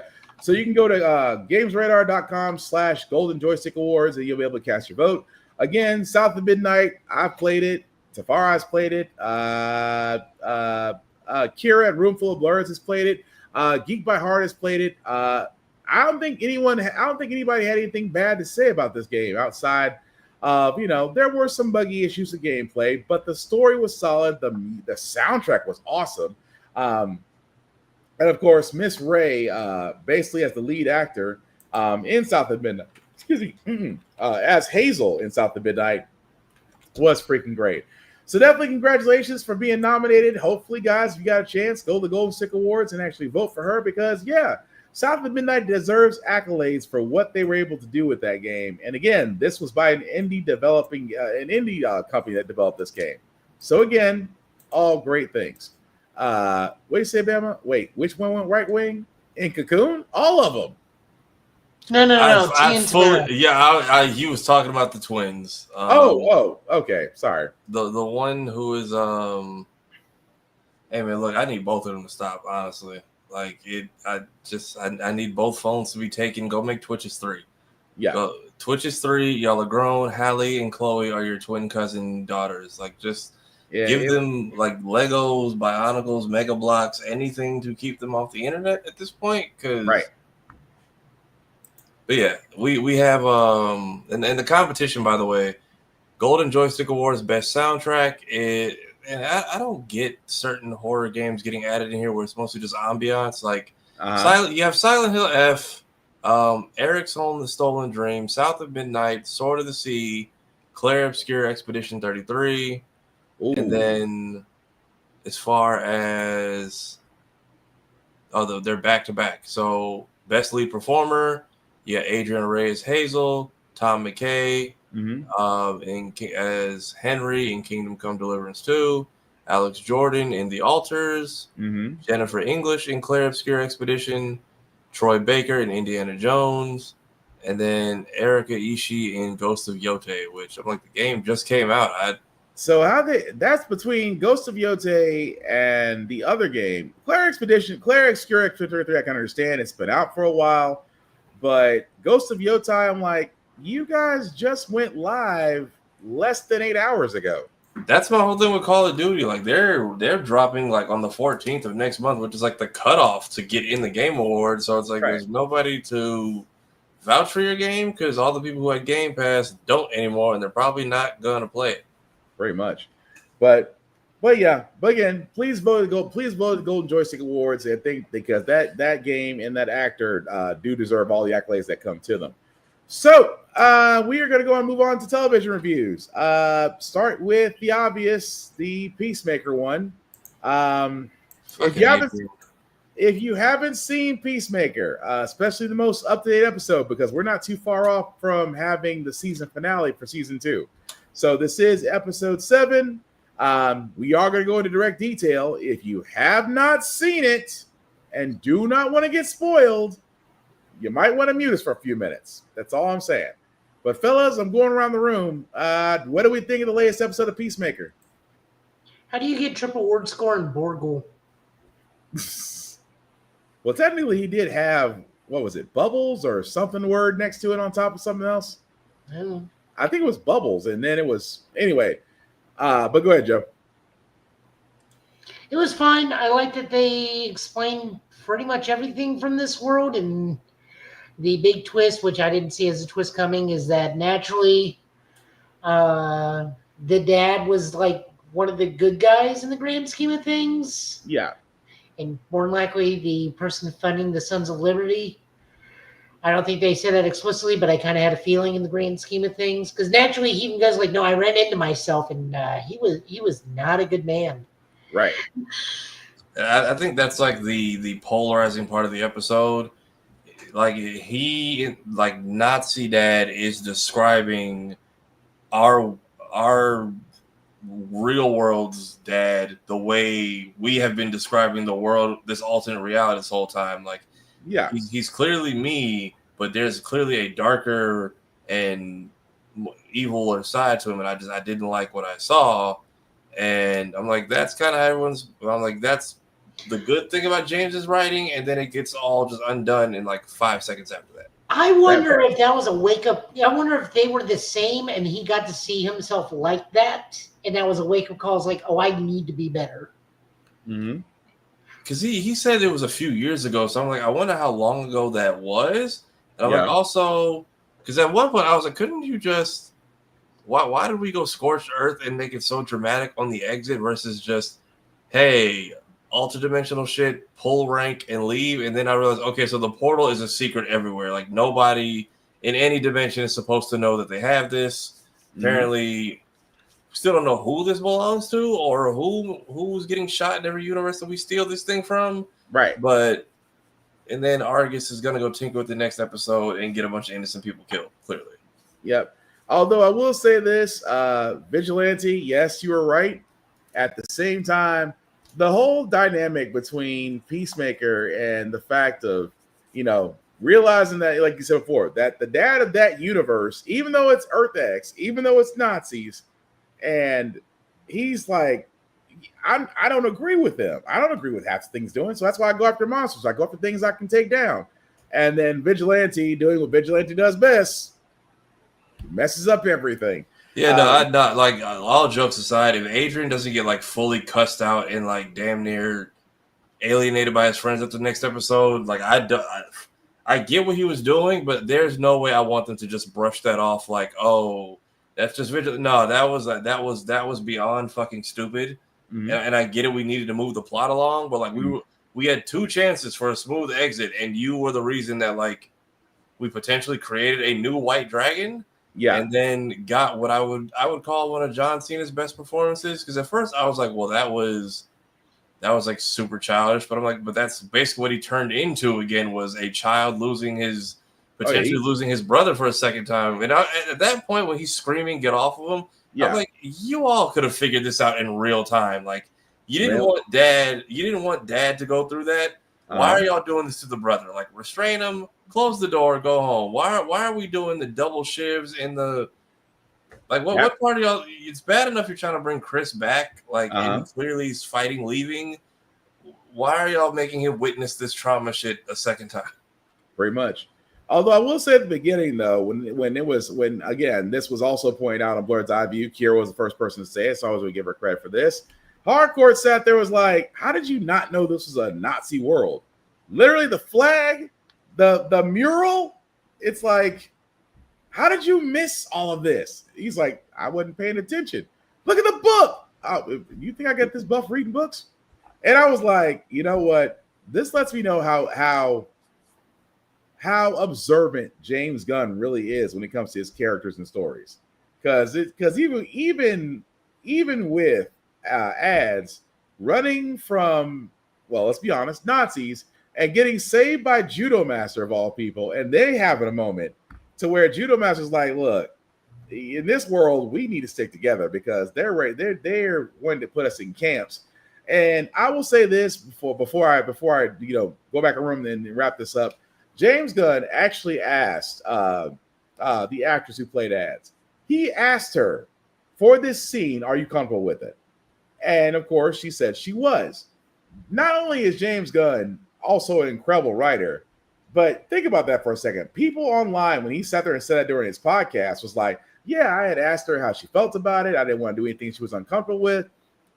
And the crazy part was in the comments, and this is also on the Instagram, by the way, that people were like, I can't believe you had to ask. They're an actress. They have to do these things.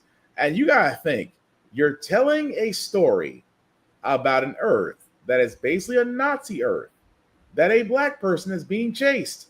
In this society that we live in now, it could be seen as heavily offensive. So, of course, you got to take great care, and obviously you've been to a few HR sessions, that, you want to make sure that your actors and actresses are fine and comfortable. Hence why everybody still wants to work with Gunn. Every person that's ever worked on a Gunn production will gladly work for him again. And that alone says a lot. But no, just overall with this story, like, yeah, where do we go to from here? Because Keith is still alive, heavily pissed off. Peacemaker's in Argus custody. They now have the device, which I'm more than likely sure they're going to try to use. At the same time, this does got to wrap up the story between Flag Senior and Peacemaker at this point. But yeah, this since we only got one more episode to go, yeah, a lot of stuff is going to happen. But really quickly, do we see absolute chaos in the season finale for 2, or do we see a death? I think we'll get more stuff leading into potentially Man of Tomorrow, potentially other projects. Who knows? Maybe one of these portals lets a Brainiac virus slip through or something. And I don't know what I'm going to expect. I kind of am not mad at Peacemaker for not wanting to talk to anybody. I need Adrian to get an earful next episode, because what is actually wrong with you? Wait, say Kira, allegedly this is the final season. Yeah? I mean, a strong case of the tisms, but seriously, what the actual hell is wrong with you? Like, if especially if it was our Adrian and not his doppelganger that did that, like, clearly there, like, your friend was in more danger with his real dad in person versus that situation you jumped in on and then made everything weird. Very much. But Joe, any last words for Peacemaker for episode 7? No, it was enjoyable. I had a good time with it. Yeah, it was great seeing. I thought we were going to see more of the world versus like where these people were so supposedly escaping from. I don't think they were ever going to show that. I thought we were going to get like an overview or something, but I mean, we got the exposition dump from Judo Master, who I now have love. All the love I have for Judo Master has now swapped all the hate and gone over to Hadrian. So yeah. All right, so Kamen Rider Zets, this week's episode with the wedding planner. She must have one twisted fantasy. That's all I'm saying. She's probably just pre-wedding jitters and all the stress of the planning and the process and everything just giving her stress nightmares, more than likely. Yeah, because and again, they didn't really hint at the big bad as far as saying they're wanting to enter in the actual world through dreams. So we do see him for a bit as he's just strategizing, I guess. But yeah, this episode did kind of feel kind of short, just because it did kind of stop at the mid-action point. But I'm just like, what are you like, lady? What is your dark thought that you're hiding so bad that that already one mind door is already open? No, like I said, that's probably how the nightmare got in, was from the stress of setting everything up and planning everything. Yeah. So that door was already open for him. Okay, so door number 1 was already open then. Okay. Okay, that's fair. Tafari, what did you think? I still need to catch up. I did not get a chance to check out this episode just yet. Also, right. Where have we been watching these? Because I've been finding them So scattered. now on YouTube, they have their own channel. All 4 episodes are up there. You don't have to go through the trouble of catching it again on the replay and going back all the way. They have their own dedicated channel. I was hunting down the previous ones because I feel like I I'll could bring not the find. chat in a bit. Okay, because I feel like I couldn't find the channel you showed me before, so I've been hunting it down via Twitter. Fair. But Joey, anything else you want to add to Zets for this episode? Because like I said, this did feel like a little bit of a short one, but it's building up to I'm assuming it's building up to the next episode. Yeah, we're gonna go into 2-episode formats. I'm not too surprised by that. A lot of writer series do that. I do dig that now he is completely roped off his closet. Yeah. Because, I mean, the sisters already knows he is crap anyway, so just roping that off is going to be hilarious. That one, the dude in white's going to be the rival writer for soon. I think we get him in November. Okay. I think we don't know what his name is yet, but we do know he's white as opposed to Zets being black. Okay. Same driver. You can just clip off the front of the driver and replace it with a different front case. So he'll have like a different front case for his. We also know that Zets is getting his power up towards the end of November too. Okay. Yeah, this is pretty par for core for me. I'm still enjoying everything. British motorcycle robot man is hilarious, and I love that he speaks English a whole bunch, and everything in that room does something. That's like ADD. Man, Kamen Rider should get another chance. That's what we're talking about right now, Bama. Well, Joe, let me get that link so I can show what we're talking about, because that's exactly what we're talking about, Bama, is exactly what you're suggesting momentarily. So, but go ahead, Joe. That's just an ADD person's dream. Is that office where you touch something and something else somewhere happens constantly? Turn that teacup, pull that cord, play with that bell, all sorts of things.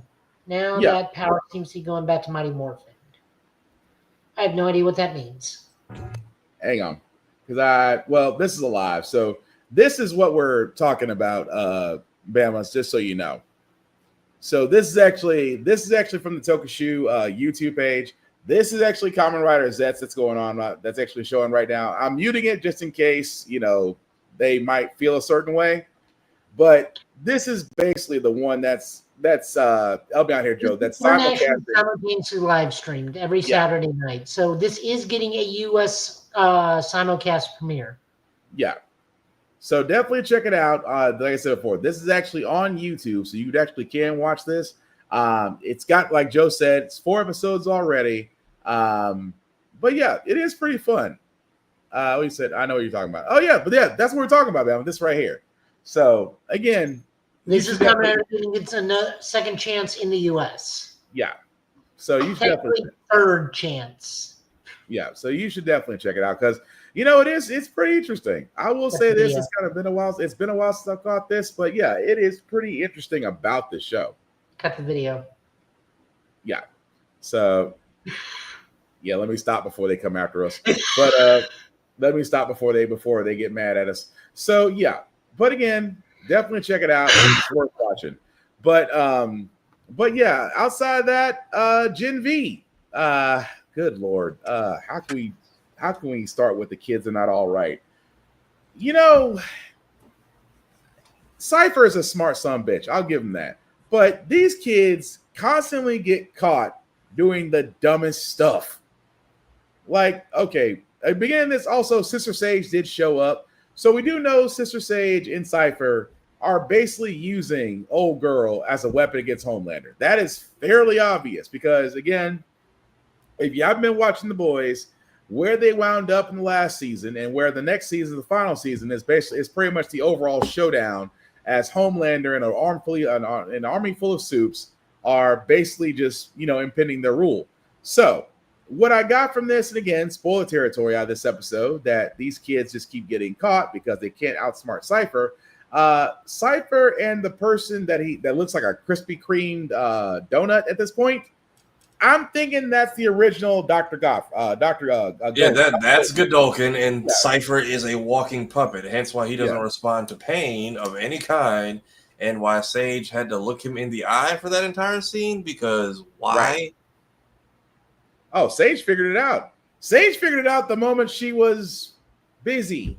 No, I think Sage has known preemptively this entire time, hence the whole you're running out of time and all that other stuff. I get that she is attracted to knowledge, but I don't know. I think I'm starting to like Sage less and less because it's you look down on people for what? Because you have the pain of being so smart. I get knowledge is a curse, but it's just your delivery of everything. You don't have to be such an ass. That's basically your whole problem. Between that and the self-given lobotomies. But I will say this about Old Girl's powers. Cypher did have a point. I will push you, and you actually can use your powers, because they didn't say who sliced her sister's neck when they found her sister in the once they got loose and her sister's bleeding out, and the fact that she used her powers to basically reseal the wound while almost killing everybody in the room and saving her sister. But it's just okay, if you're going to be the weapon, then at this point, there's really no reason to run from this man, because Cypher is obviously not going to hurt you. You're too valuable to him. But at the same time, it is kind of a slow burn at this moment, because yes, we know about Cypher. We know about Godolkin. At this point, I am hoping by next episode, we just went ahead and blew the lid off of it. At least that's my opinion. I mean, now that we know that, like, when he was inside Jordan, and they said, like, oh, we know you're in pain when you're taking over somebody. Yeah.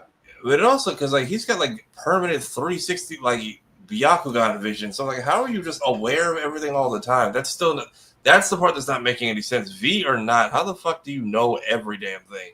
Right. But yeah, I think he's Godolkin walking around in a skin suit, and that dude is just a poor victim whose hand was stabbed this episode and is drinking these gross, like, peanut butter and chicken shakes just to keep the husk going and give it nutrients. Right. Because he probably can't taste anything.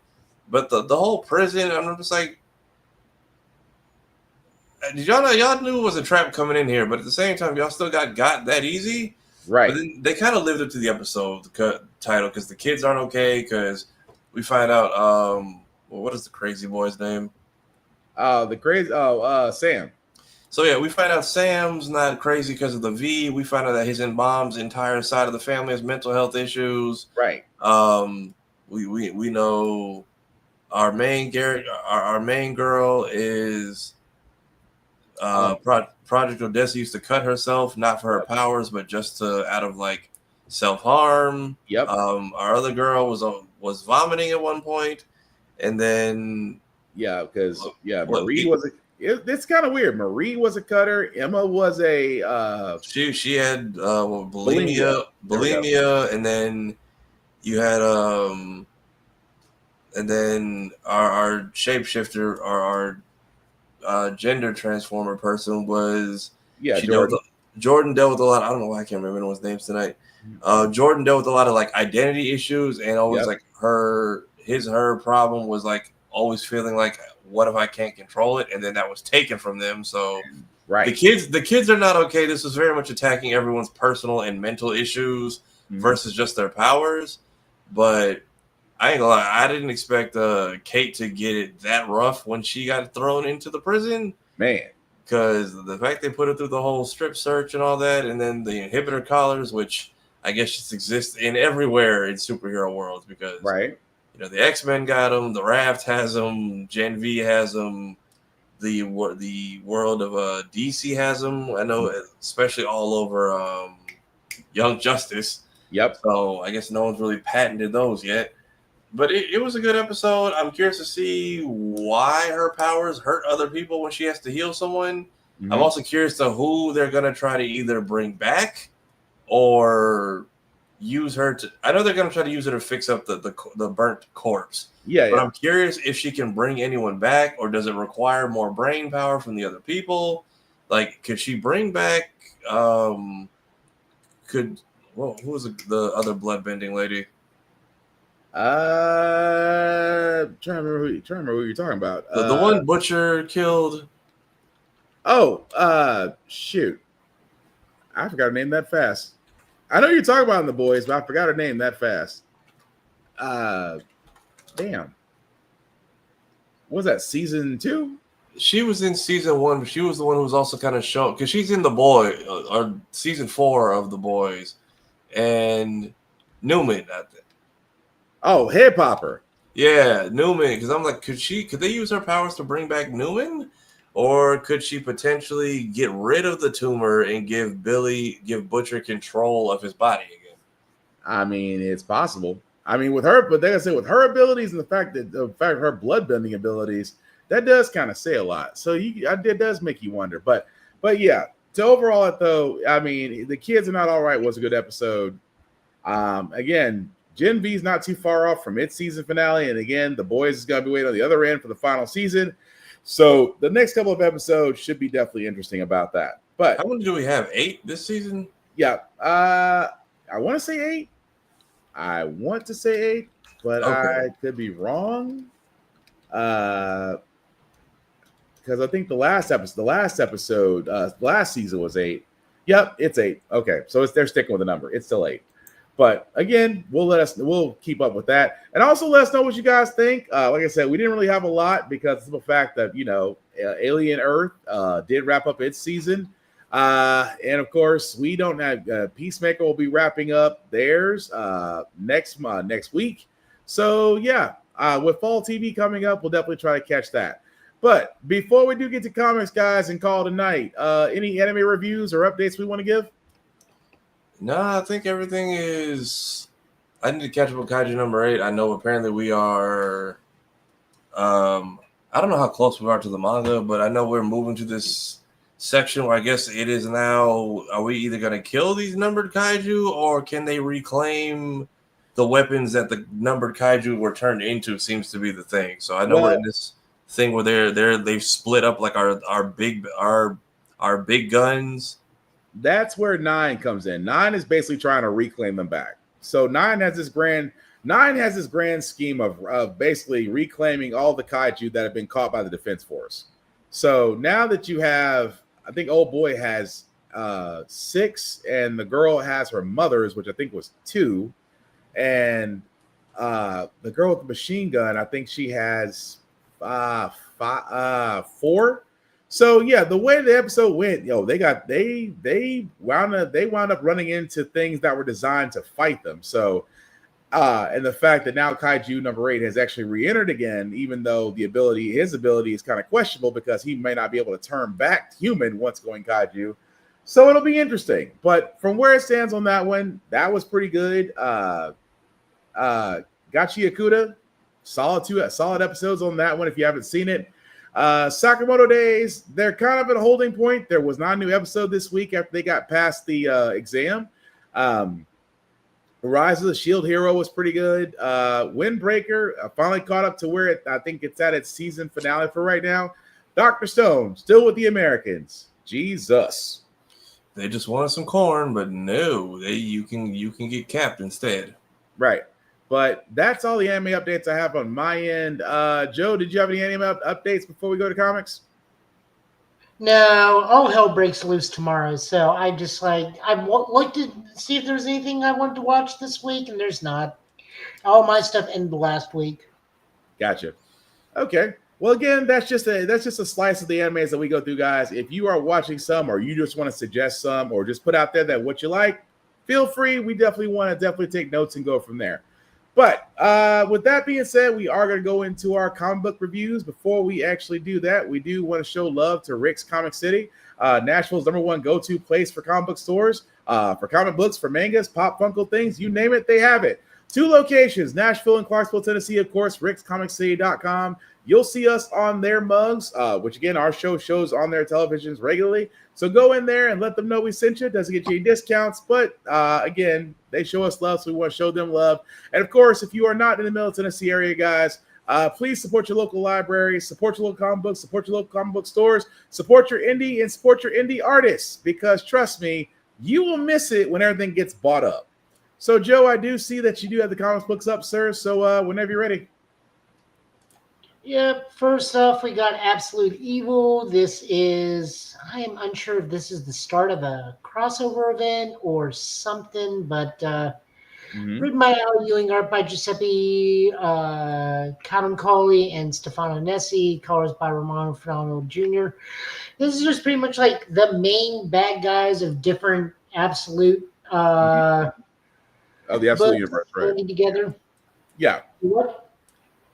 Oh, it's interesting because I knew they were going to have to do this. I like I said, Joe, I agree. It's a crossover issue because I think it's going to wind up having that all-out battle because, just like a League of Superheroes, you got to have a League of Villains. But it's been great so far. It took me a moment to realize that the main guy speaking is the Joker of this universe. Yes. Who talks about, it's like, oh, by the way, we found the Omega particle, and that particle is alive and can differentiate between good and evil. Yeah. So and yeah. That ultimate Brainiac or absolute Brainiac is watching them from a pocket dimension, and that standard universe Mirror Master is the one assisting him. Yep. Yeah, it's all weird stuff. I'll give it a shot. I think it can work, but I'll give it a shot. I mean, I'm not really as invested as I probably should be, considering I'm only reading like 2 of the 6 Absolute series with Absolute Flash and Absolute Wonder Woman. I tried looking at the newest issue this week of Absolute Green Lantern, but couldn't do it still, even though we are out in space doing stuff. It's just, they're just using goofy names, and I don't know what's going on. Oh, Absolute Green Lantern is still kind of a slow burn. Absolute Batman is actually pretty good. And Batman 2 also came out. We just didn't get time to look at it because it didn't drop when the rest of the comics dropped. But gotcha. we do learn that the Batmobile officially has 13 gears. Yep. 9 of them standard, 3 of them for crisis event only, and 1 secret gear. Well, don't push the red button. Yeah. Over in Marvel, we start off this line-wide X-Men event called Age of Revelation, where Doug Ramsey, using his speech powers, has influenced the world, and mutants are back on top. All the X-Men are pretty much either corrupted or the anti-Revelation movement. They have brought both Cyclops and Forge forward an indeterminate number of years. I think they said 5, but I'm not entirely sure. No, I agree. Yeah, stuff like this is we'll see where this goes. Jed McKay is doing this again. I'm interested. I mean, artwork's good. Storyline's solid. We got interesting look at who's doing what now. Yeah. Although we lose people midway through. It is interesting. I will say that. But like I said, I'm waiting to see something in the next episode because this was kind of a slow setup. But like I said, I'm still willing to give it a run to see what it looks like. Yeah. So this is written by Jim McKay, pencils by Ryan Stegman, ink by J.P. Mayer, and colors by Edgar Delgado. Next up, we got Spider-Man Noir, not the Nick Cage one, the proper one. Oh, it's a fun thing because the creator of Spider-Man Noir very much dislikes the Spider-Verse. Oh yeah, he does not. They do not like Spider-Man Noir. They do not. They will be polite and sign your excuse, but they do not like doing it. Mm-hmm. This is written by Eric Larson, art by Andrea Borricardo, and colors by Rachel Rosenberg. We just catch up with the Pete of this universe. He and MJ have broken up. We're introducing Gwen Stacy. We're fighting the Scorpion Gang. We get caught up with Aunt May, who now knows Peter's Spider-Man and trying to give him life rescuing tips. And Peter has to fight the greatest villain of all, the Rent. Although I love the story so far, and the fact is like, well, you got to use guns. Hey, guns are expensive. Guns, I need these because you think I can take. I would love to fight them hand to hand, but they shoot, and I would like to shoot back, and bullets are expensive. I love this. This is one I can actually get, but this is a Spider-Man story I can really get behind. But yeah, it's a good issue. Yep. Next up, we are doing Amazing Spider-Man number 13. This is kind of what's going on as a result of Imperial, but also still dealing with Spider-Man. Spider-Man I'm just going to say it, he kind of has formed his own versions of Guardians of the Galaxy with Rocket and the little symbiote baby called Symbi. Yep. Yeah, this is just like, what if we swapped out Peter Quill for Peter Parker and we get Guardians of the Galaxy? Exactly my freaking thought. Because I was like, not a bad thing. I mean, don't get me wrong, because you could see the Gamora, the Groot, and everybody, even the fact that the person that they all held captive, everybody wants him 86, and Peter's like, no, we can't do that. Rocket's like, why not? And then the compelling argument, but no, love this one. It really is a Guardians of the Galaxy story. Again with Peter and Symbi. Do not get me wrong; it is very, very good how they tied it because again, Spider-Man always wins people over with his humanity, even though he almost could get killed 6 ways from Sunday by everybody. But it's a good issue. I highly recommend this one. Also, we have seen the production work for future things, so we know Pete and Symbi can fuse into that symbiote version of Spider-Man. Yeah. With the red and blue suit. So yeah. But still, I do like this techno suit. Oh yeah. And the fact that he still wants to get stronger, he's like, why don't you go home? I want to be strong enough to beat Hellgate, and you're going to help me. All right. Written by Joe Kelly, art by Pepe Larraza. And you know what else makes this book readable? The Pepe art? Larraza's art. I saw it. I was like, I'm almost going to beat you to the punch. The art? Yeah, the art. Mm-hmm.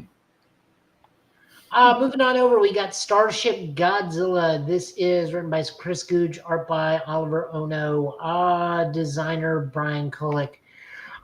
This is just 1980s as hell. Yep. And also slightly alien, but the reason why it's called Starship Godzilla is they're in a starship of Mecha Godzilla. Mm-hmm. But no, this is just 80s anime as shit. I do like the twist at the end. Oh yeah. The twist at the end, I was like, okay, this has my attention. But no, it was good. He's corporate man, but yeah. Yeah. I keep saying it, but no, like go read this, and this is just classic 80s anime. Yeah. I completely agree. And then finally, we got VR Troopers 3, answering some of the harder questions from the original series. Also answering, this is a spin-off comic from Power Rangers Prime, so this is in the Prime universe. Mm-hmm. The VR Troopers are the elite vanguard of the Eltaran Force, dealing with other empowered insurgents like the Power Rangers. Some of them are starting to question their loyalties. Some of them are being told by the main villain of the VR Troopers, like, yeah, the Eltarans can access the same dimension I use, but why are there only 3 of you? Why Right. are you allowing there to be more? Also, Ryan finds one of his parents finally alive. Hooray! Is it bad that when I was reading this, I'm like, why wasn't this in the television series? We didn't have the money. That is also true. But we also didn't have the footage, and we didn't have the writers. That is also fairly true. I didn't think about that as, VR Troopers back in the early 90s. Yeah, budget wasn't really that strong. I'm sorry. Also, VR Troopers was like 5 different Metal Hero series smushed together. That is true. This is written by Margaret Scott. It took me a long while to figure out that was Margaret. J.P. Jordan, illustrations by Sebastian Perez, and letters by Taylor Esposito. Now, this is a solid issue. Good twist at the end. Mm-hmm. I forget what the main bad guy's name is. It Viltrex? Yeah, Viltrex. Viltrex, yeah. Pretty much telling the girl from VR Troopers, it's been such a long time. I literally cannot remember her name. Like, JB's easy for me to remember. Ryan's easy for me to remember. I cannot remember. It was like Kelly something. Is it Kelly? Wait. Hang on. Because we got to do this right before they come looking for us. Caitlin. Yeah, Caitlin was that. So, yeah, Caitlin's being held by the main bad guy, and like, they'll find me. It's like, yeah, that's fine. I've already got my plans. Like, well, the Eltarans will stop. He's like, the Eltarans don't give a shit about you in the grand scheme of things. True. They don't. They only care about their borders, and that's it. True. It's like, I love it. I love that he makes sense. Yeah, Sarah Brown was the actress family. Yeah, but the actor was but she played Caitlin Starr. Brad Hawkins played Ryan Steele, and he was originally supposed to be Tommy, and Jason David Frank was supposed to be Ryan Steele. Yeah, and Michael Baden played JB Reese. And it was 80s because why is it that every black hero had the most messed up haircut? First, Zach with the edge up, and JB. I felt so bad for him because didn't he have the kid from Kid and Play High Top? He had this. Hang on a second. I gotta share this because this is what he had. What did he have? This was Nilly Vanilli if Nilly Vanilli did not have locks. No. The man couldn't get an edge up. It's the early 90s. You're gonna stand and tell me you can't find a barber to do a nice lineup. I know I can't talk right now because my hair is in between locticians. I get it. But, sir, you work in production. I can't really defend this for a multitude of reasons, obviously, but even In Mystic Knights of Tyrannog, Ivar had better hair than this dude, and Ivar had a helmet on 90% of the time. You know what? You're gonna make me look that up. If I look this up, just because. Even though he did have the white action figure on it. If we keep summing Mystic Knights, Ivar. Because in his case, I'm just gonna bring up the cover. If the cover still exists, good lord, does the cover exist? I think he always wears a helmet. Yeah, he wears a helmet. He's got the helmet. So yeah, he's got the helmet on. Yeah, see, yeah, he had the helmet on. So never mind, he had the helmet. But the point I'm getting at is, I don't know. We just couldn't have a proper lineup. That's just always gonna bother me. That's all I'm saying. But we say, Bama, it's been a few years, but he bald now. Yeah. Oh, now Ryan is bald now. Oh, okay, good to know. But I'm sorry, Joe. What was that? Did you have more? Or was that it? No, that was it. We didn't have any more comments. Like I said, go check out Batman 2. We just couldn't cover it because it didn't release in time. All right. So was Absolute Evil the one I saw going around the circles this week with Green Arrow? Yes. Jesus, just the amount of people who were just like, yeah, I don't have hopes for him, and then there was like, I was fucking kidding. What? Jesus. And the fact who he got taken out by. Nobody saw that coming. Wait, was that Hawkman? Yeah. Of all people to take him out, but yeah, let us know what you got. The Absolute Universe of DC is some shitty stuff from the 40s going forward. So are we setting up for like the revenge of an Absolute Red Arrow or Absolute Arsenal, maybe? Possibly, because technically, his son has been acknowledged in this universe, so I would say yes. So we probably will see an Arsenal or a new Green Arrow, one of the two. But either way, that's pretty much gonna do it for us, guys. So as we wrap this out, so as we say our wrap up, do a shameless plugging. We do want to thank everybody that liked, that shared, that commented. We certainly appreciate that.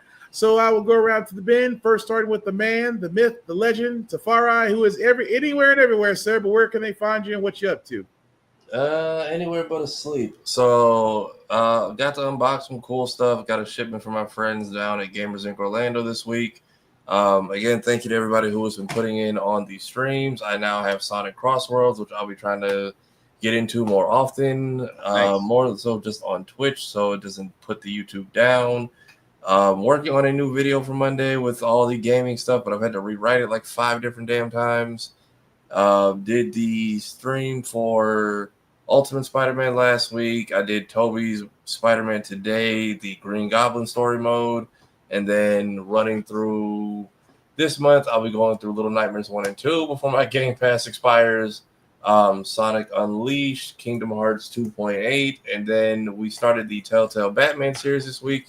So a lot of fun stuff planned for the month, as well as comedic content coming out regularly. So stay tuned for all of that. All right, sweet.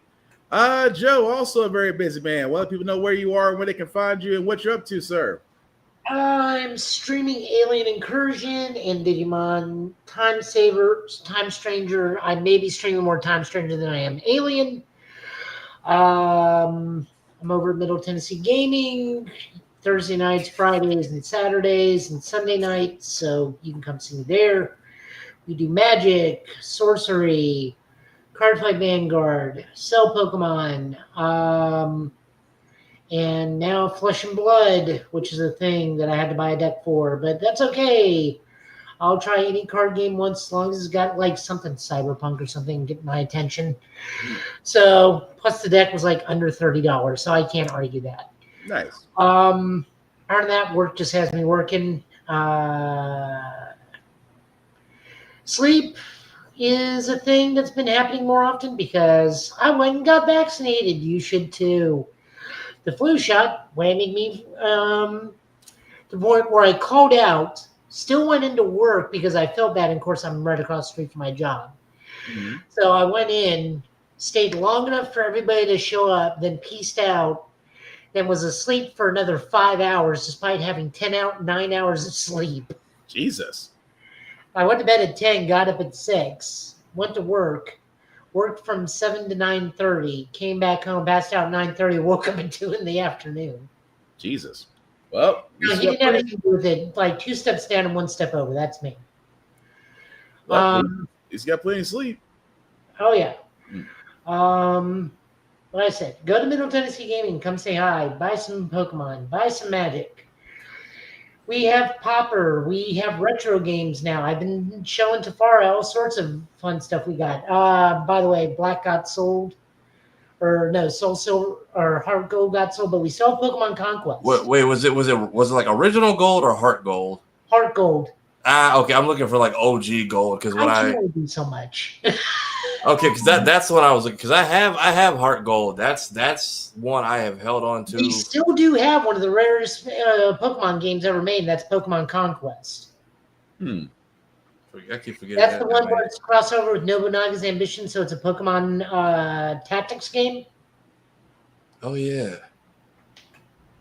Yep. Yes, I need gold now that I have 2 Game Boys because I need the ranch to be able to breed starters. Best I can do is Crystal. Damn.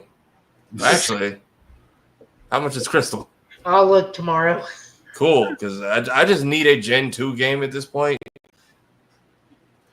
We also clean batteries, fix up old game consoles, do all sorts of fun stuff there. So we're doing it all in a moderately small space, surrounded by actually really good food because we're right beside Cletus in Nashville.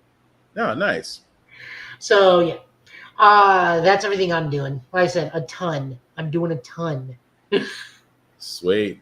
And also, Bama, yes, you got an audio mixer and you're one step closer to the podcast, sir. Let us know. Let us know what happens. And like you said, if you want to join us here, you got to open doors, sir. And yes, we want to know about your podcast and when it goes live, so we can listen and show you support the same way you show us support. So definitely let us know. So before I do get to myself, shameless, and I do mean shameless advertising. Shout out to APR TV. Why? Because Give It Podcast can be found on APR TV, always on the Roku channel store or Amazon Fire TV app. Definitely check us out in many other shows, including Blur's Eye View, that can also be seen on APR TV. You won't be disappointed. Also, BlurStation.com, guys. We keep talking about this for a couple of years now. It is the new Black Hollywood. It is where content can be found that's for us, by us, for us to enjoy. $10.99 a month to stream on Blur Station, and Blur Station streams on all smart devices. Definitely check it out. Lock in and welcome home. Outside of that, guys, you can find us, the Give It Podcast, and I am so freaking proud of this, that if you type in the Give It Podcast on YouTube, our page shows up. That is a win in any book. But yes, like, share, subscribe, hit the notification button if you will, so that way you'll be notified whenever we put a video up or a short. We are getting better about that. But definitely let people know, again, we are just trying to basically grow as a community, and we hope to do so with your support. So much like PBS, this cannot be done without you. As for myself, guys, of course, Black_Spartan615 on the socials. Still got the shows going on. How the Frack We Got Here, again, another political show that I do. Very different from this show, but you can definitely check it out. Also on YouTube as well by typing in How the Frack We Got Here. Definitely like, share, subscribe as well. Outside of that, I'm still doing the gaming route, still doing Hollow Knight Silk Song. We'll probably be doing so here in a couple of hours, just to wrap that up before we get to Ninja Gaiden 4. Like Tafari, we're gonna just ride this Game Pass out because I just feel like I need to get off the bus now. Outside of that, again, don't doom scroll. Please don't doom scroll. There's a lot of stuff going on in the world right now. We hope for like the last 2 hours we've been able to entertain you guys, but don't doom scroll. Find something that makes you happy. Find something that makes you laugh. Check on your friends, call and text. Go out and go do something. Enjoy outside while it's still not as hot, I guess. I can't wait till winter shows up, but that's just me. Also, at the same time, guys, protect your peace, find your strength. And it is the weekend, okay? I get it. It's the weekend. People want to go out, have fun. Please make smart decisions, guys. Nobody wants to be in jail over the weekend because it's costly and expensive. At the same time, guys, the rules still do apply. Respect the cosplayers at all times. Cosplay is not consent. Please treat people like human beings. Also, hygiene. Please wash your ass. As Joe said, if you can't get the flu shot, please get the flu shot. But clean clothes, clean everything. And yes, native does not work. Perfume or cologne is not a replacement for water and soap. Again, guys, let's be smart. Let's be clean. And the final rule I have for myself, as I have for everybody else, guys, please talk, share, discuss, invite people to your fandoms. Don't be toxic and don't be a dick, and we'll all be cool and you won't get jumped. But with that being said, we are going to wrap it up, guys. Hopefully we'll be back here next Friday, same Get Bit time, same Get Bit channel, to go over the news of the week, because after this, we only have the Video Game Awards after New York Comic-Con. So if news gets released, we will cover it. But outside of that, and VGA is coming up in December. And of course, our reviews. Of course, Tafaro will probably be giving his review of Sonic Crossroads. I'll be giving my review of Silk Song and Ninja Gaiden 4. Joe will be giving his review of Digimon Storytime Stranger. All these will be available in shorts on our YouTube page. Be patient with us as we get that along. But, fellas, any last words we call tonight? Get some rest. It is a tiresome world out there. Ain't that the truth? Joe? If you say something, you're muted.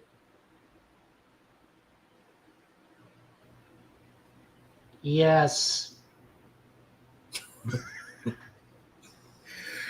Enough words been said, I guess. Anyway, thank you all guys for watching. I've been Spartan. He's been Joe. He's been Tafari. This has been the Give It Podcast, guys. Thank you all for joining us. Please take care of yourselves and each other, and I promise we'll get through this. Live long and prosper. We are out. Have a good weekend. Peace.